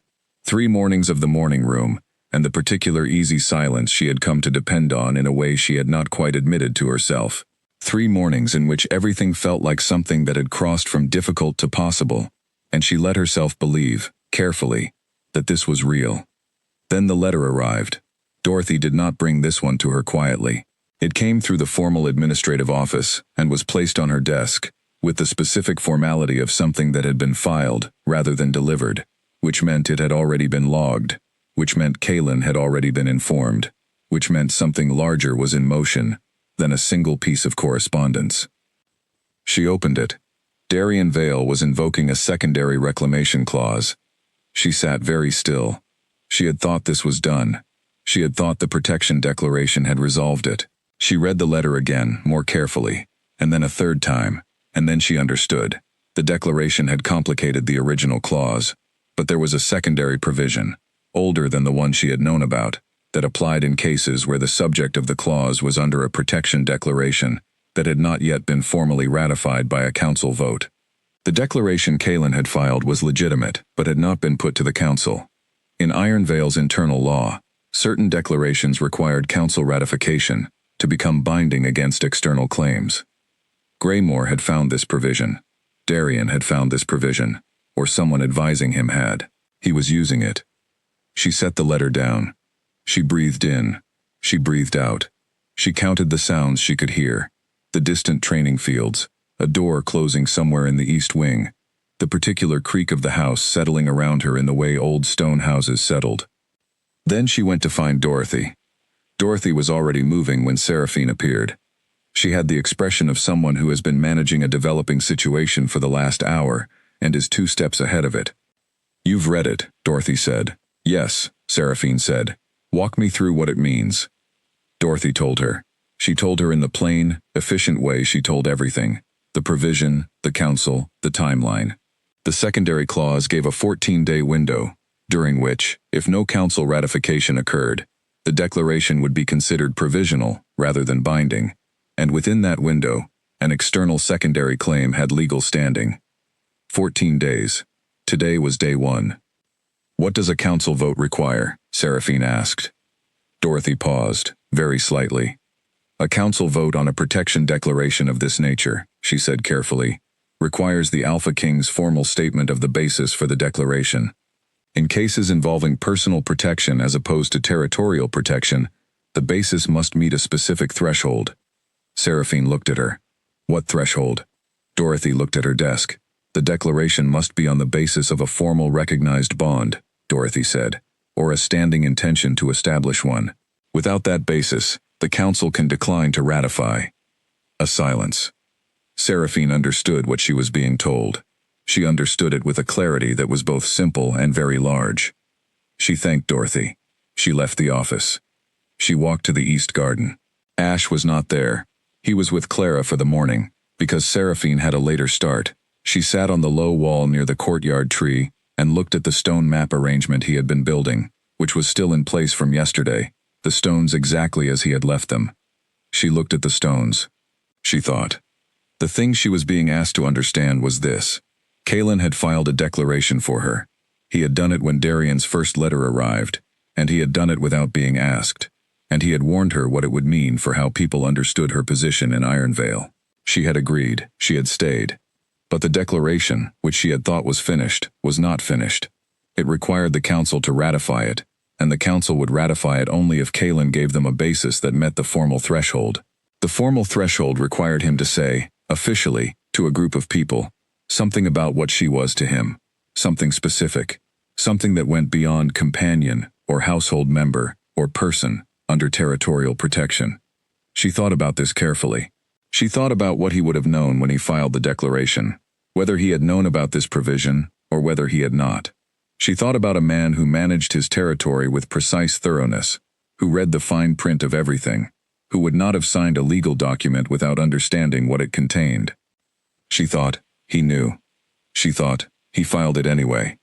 She sat with the stones and the morning light, and the weight of that, for a long time. She did not go to his study that day. She spent the morning with Ash when Clara brought him out, and she was present with him in the full way, not distracted, not performing presence while something else ran underneath. Genuinely present, because Ash deserved that, and because being genuinely present was the one reliable thing she had found that kept the noise inside her from becoming overwhelming. They worked on the stone map. He had added 2 new elements overnight, which he showed her with the satisfaction of someone who has been doing important work while others were sleeping. "What is this?" she asked, pointing to a new arrangement of small pebbles on the outer edge. He looked at it. "The place outside," he said. "Outside the territory?" He nodded. "Is it friendly?" she asked. He considered this very seriously for a long time. "Some of it," he said finally. She thought that was probably the most honest assessment of the world she had ever heard. She went to Kalen's study at the end of the afternoon. She had thought about waiting, had thought about letting things sit, had reminded herself of her usual patience. Then she had understood that patience was not the right tool for this moment. This moment required her to be direct, because directness was the only honest approach, and honesty was the only thing she actually believed in. She knocked. She was told to come in. He was at the map table again. He looked up when she came in, and his expression told her, with the particular economy of a man who communicated in small signals, that he had been expecting her. She stood in the center of the room. She did not sit. She looked at him. "You knew about the ratification requirement," she said.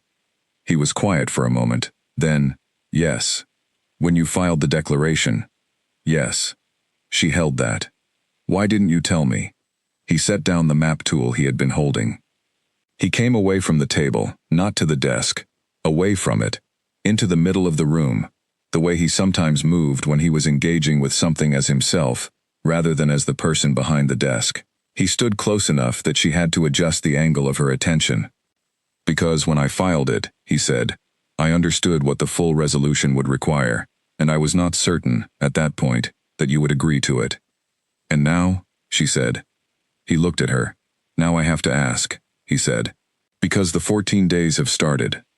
She looked back at him. She was very aware of everything in the room. The specific quality of the late afternoon light, the faint sound of the territory outside the high windows, the distance between them, which was very small. "What exactly are you asking?" she said. He was quiet for a long moment that she watched him use, not to delay, but to be certain he was going to say the thing he meant to say, and not a smaller version of it. "I am asking," he said, "whether you would be willing to stay here. Not in the arrangement, not as Ash's companion, but as something that does not have a comfortable institutional name. I am asking whether you would accept what it would mean if I went to the council and gave them the basis they require." He paused, "which would mean telling them what I have not yet told anyone, including you. That this is not a territorial matter, that I am asking the council to ratify a declaration that is personal, that you are, that this." He stopped.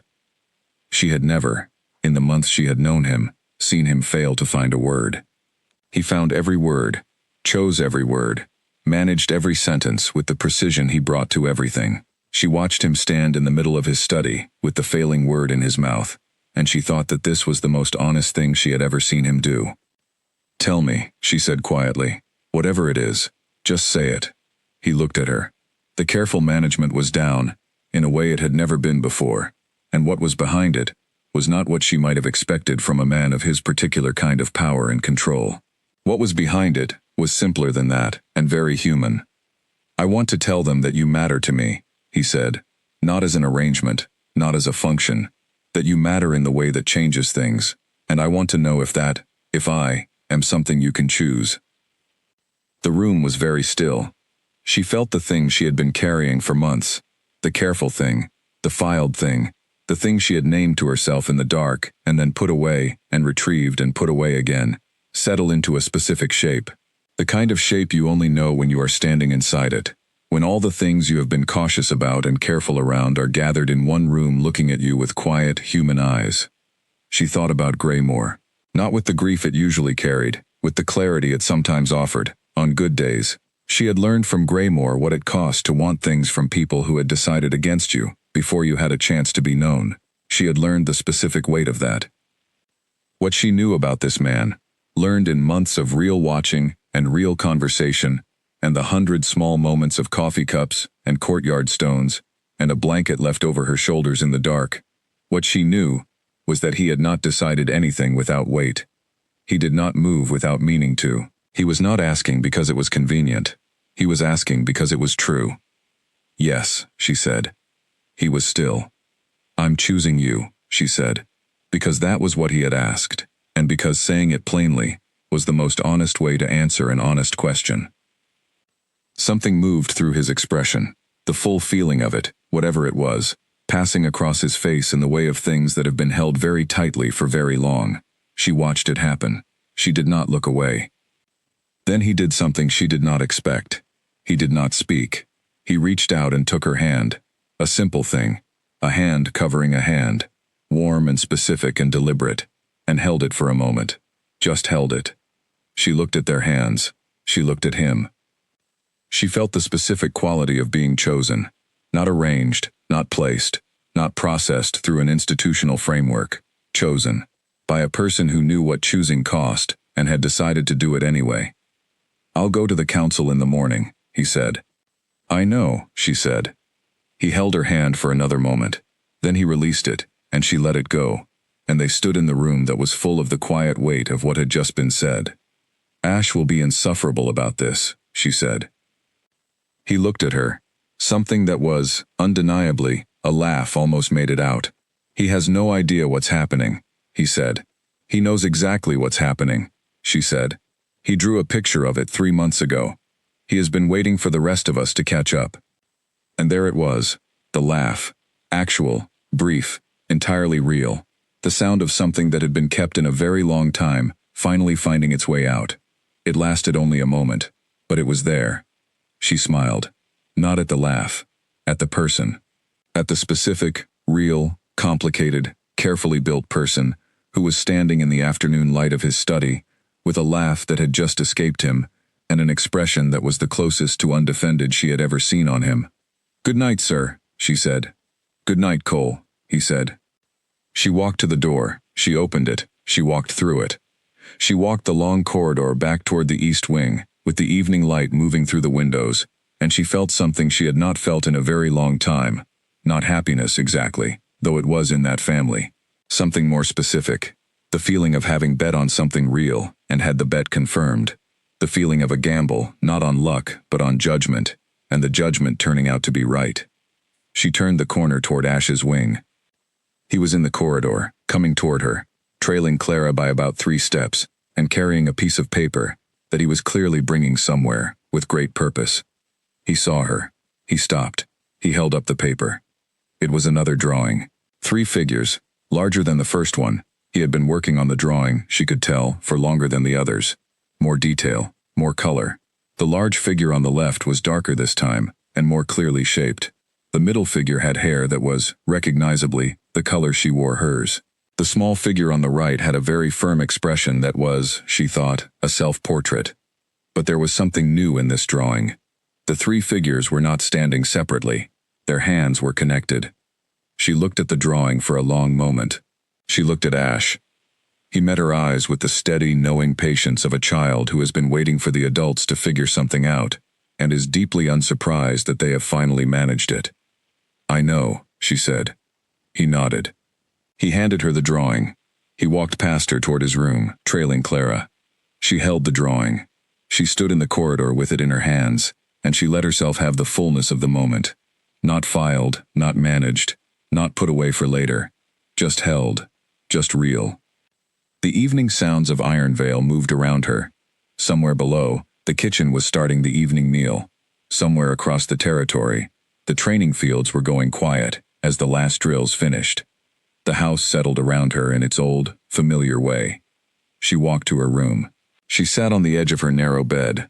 She set the drawing on the windowsill beside the pressed leaf Ash had given her in the first week, and she looked at them side by side, the leaf and the drawing, the first small thing and this one, and she thought about how much had changed in the space between them. She thought about the morning she had walked through the iron gates with the sky like ash, and the split shoes and nothing left. She thought about a cold courtyard, and a frightened boy, and a decision to kneel. She thought, that was the one. That was the moment everything ran through. She did not know what was coming next. She was not in the habit of predicting things. She knew that councils met and had opinions. She knew that territories adjusted to change slowly, and sometimes badly. She knew that the road between where she stood tonight and wherever this was going was not going to be smooth, because nothing worth going toward ever had a smooth road. But she also knew, and she had earned the right to this knowledge through the hardest year of her life, that she was still standing.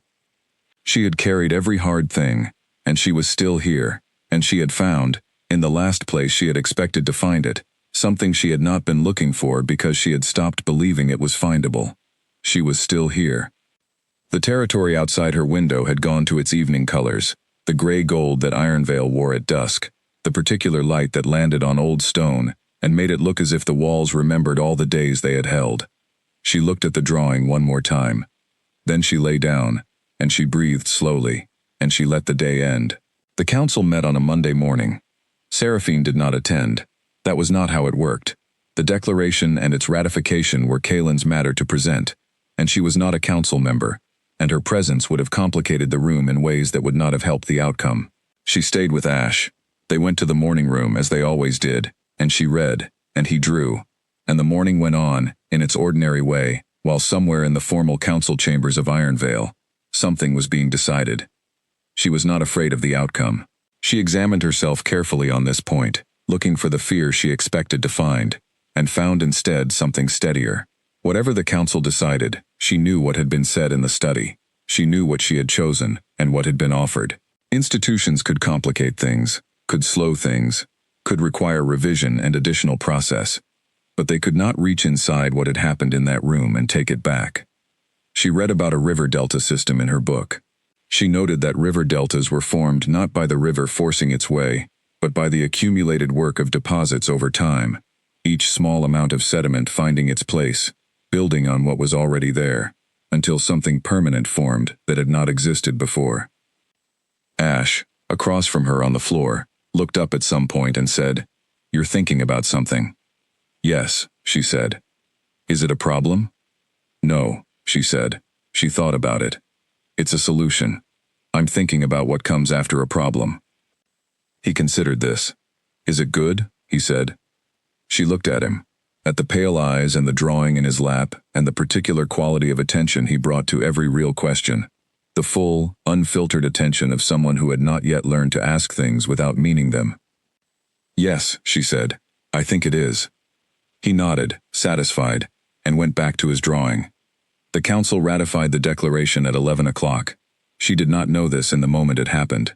She knew it at 12, when Dorothy appeared at the door of the morning room with the particular expression Dorothy wore when she was delivering news she found significant, controlled, efficient, and with a quality under both of those that was very close to relief. "The vote was unanimous," Dorothy said. She looked at Seraphine for a moment with the full honesty of it, and something shifted in her face. "Unanimous," she said again, as if she needed to be certain Seraphine understood the weight of that.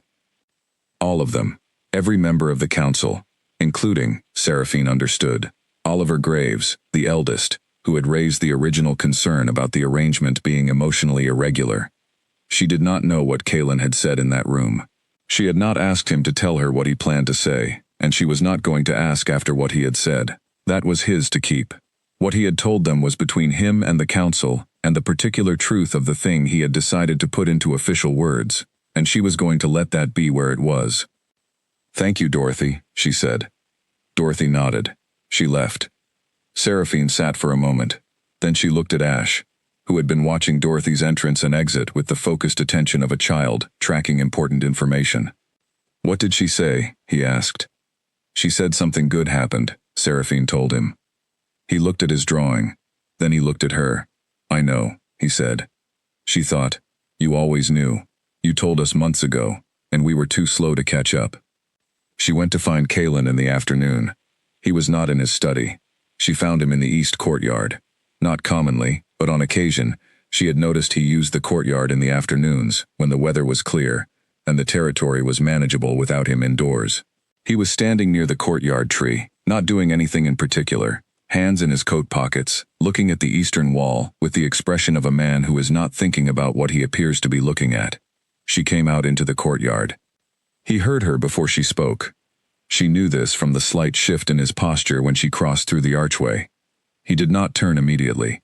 She came to stand beside him. They stood for a moment looking at the eastern wall together. "Unanimous," she said. "Yes," he said. She thought about what that meant. about what he must have said in that room to produce a unanimous vote. She did not ask. She filed it in the place where the important things went. "What happens now?" she said. He turned to look at her. In the afternoon light of the courtyard, with the cold coming off the stone and the tree doing its slow, windless thing above them, he looked. She searched for the right word. Present. More present than she had ever seen him. As if the very particular thing he had been carrying for so long had shifted its position in him, and he was redistributing the weight. "Now it is official," he said, "which means certain things change." "Which things?" "Your quarters," he said, "which you have been stubbornly refusing to update." She looked at him. "I was waiting," she said. "For what?" "For it to be real," she said. "Not official. Real." He was quiet for a moment. "And now?" She looked at the courtyard. The stone map Ash had been building was still there, in its careful arrangement. The moss on the eastern wall was visible from here, still growing, as it had been for weeks. The tree was moving in its unhurried way, moving because it was alive, and not because anything was pushing it. "Now it is real," she said. He did not say anything else for a moment. Then, "I'll have someone help you move your things." "There's not much," she said. "I know," he said. "There won't be. For a while." He meant the book about rivers. He meant the pressed leaf on the windowsill. He meant the drawings. She had 3 of them now.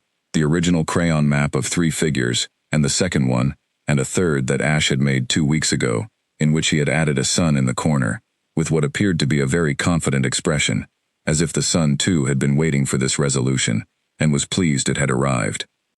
She had very little. She had arrived at Ironvale with almost nothing, and what she had now was different in kind from things, but she was aware that the physical objects of her life still fit in a bag. "I have something for you," he said. She looked at him. He reached into the interior pocket of his coat and brought out something small, a key, old-fashioned in the way of things that had been in a house for a long time, made of dark metal with a simple cut. He held it out. She took it. She turned it over. "The east study," he said. "The smaller one, on the 2nd floor. It's been empty." He paused. "It has better light." She looked at the key in her palm. She thought about what it meant. Not the room exactly, but the key itself. The decision to give someone a key to a space they did not previously have access to. What that meant in the grammar of a man who communicated most honestly in actions rather than declarations. "Thank you," she said. He nodded once. He looked at the tree. "He's going to want to tell everyone," he said. "He already knows," she said. "He's been waiting for us to say it." "I know," Kalen said, and there was that quality again in his voice. The almost laugh, the human thing, more accessible now than it had been before, as if something in him had opened by a degree and let more of it through. "He's 4 years old," she said. "He saw it before anyone." "He sees everything," Kalen said.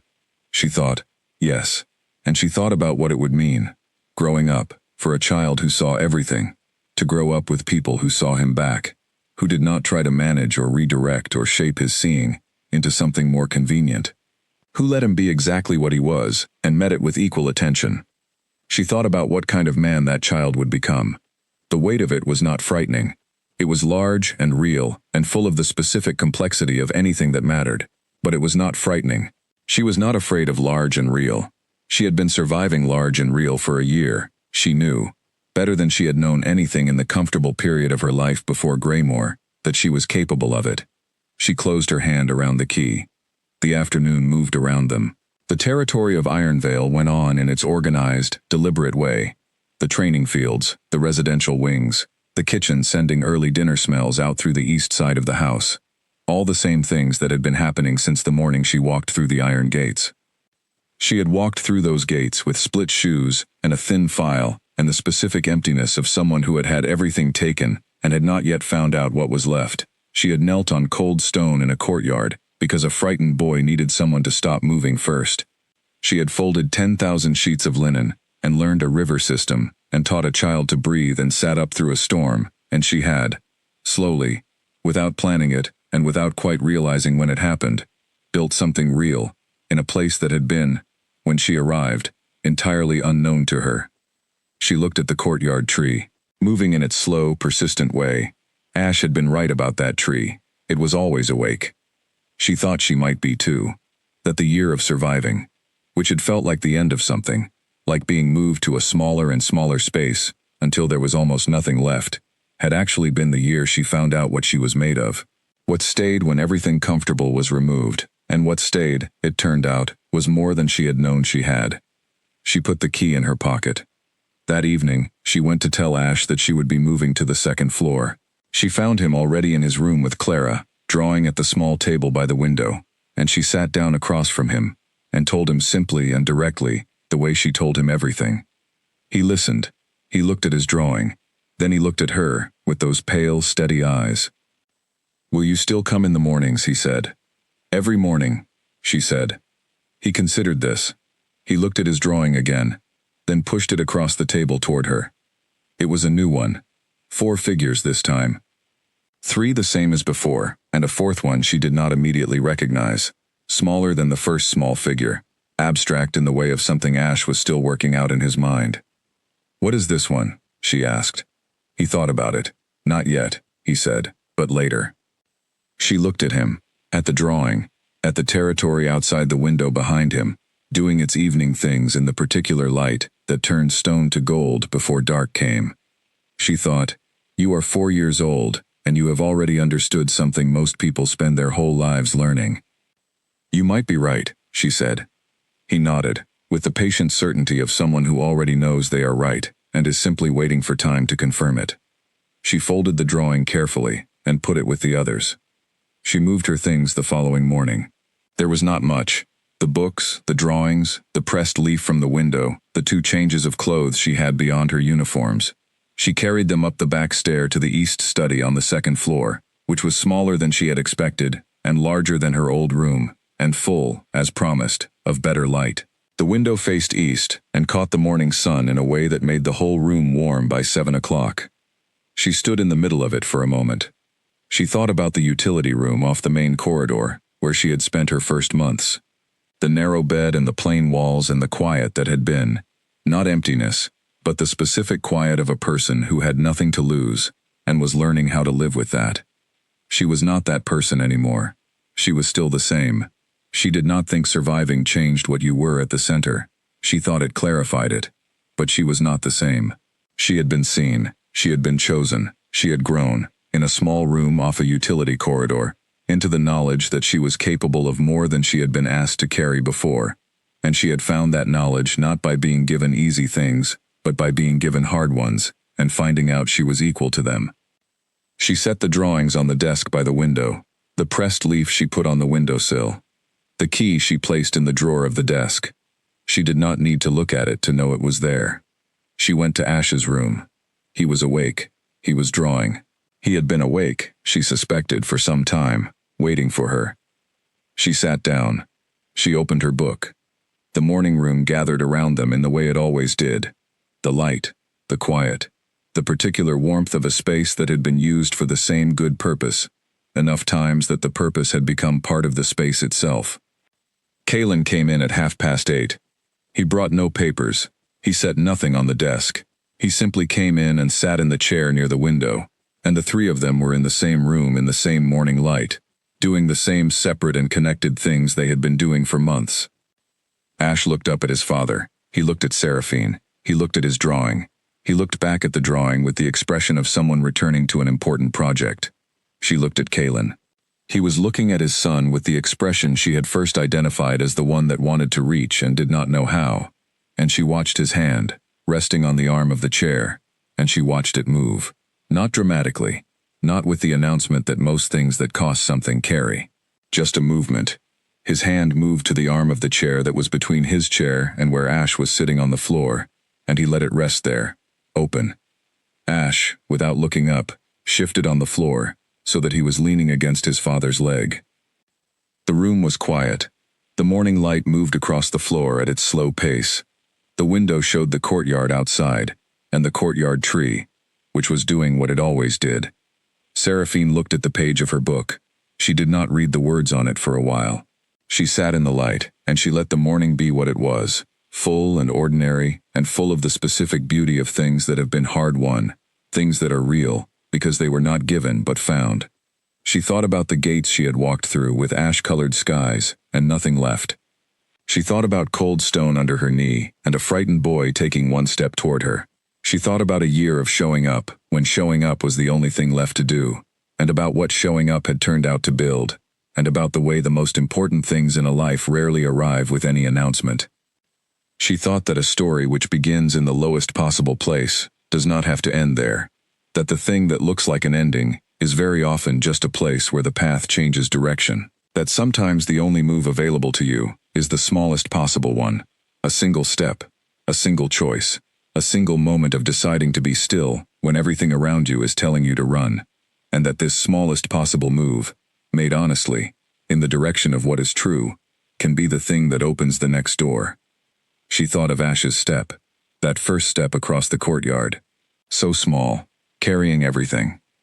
She went back to her book. She read about river systems, about the way water finds its level, about the intelligence of things that do not force their way, but simply keep moving, keep depositing, keep building, quietly, persistently, without drama, until one morning you look up and there is something there that was not there before. Something permanent, something made of 100 ordinary days. Outside the window, the courtyard tree moved in its slow, awake way, and the morning of Iron Vale went on around them, carrying the three of them in its current, forward into the days that were still to come. Those days were not perfect. They were not smooth.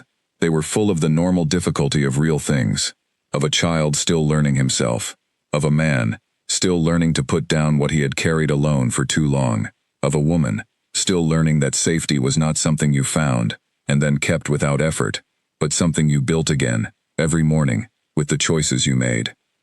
But they were hers. For the first time in a very long time, the days ahead were hers. She held that.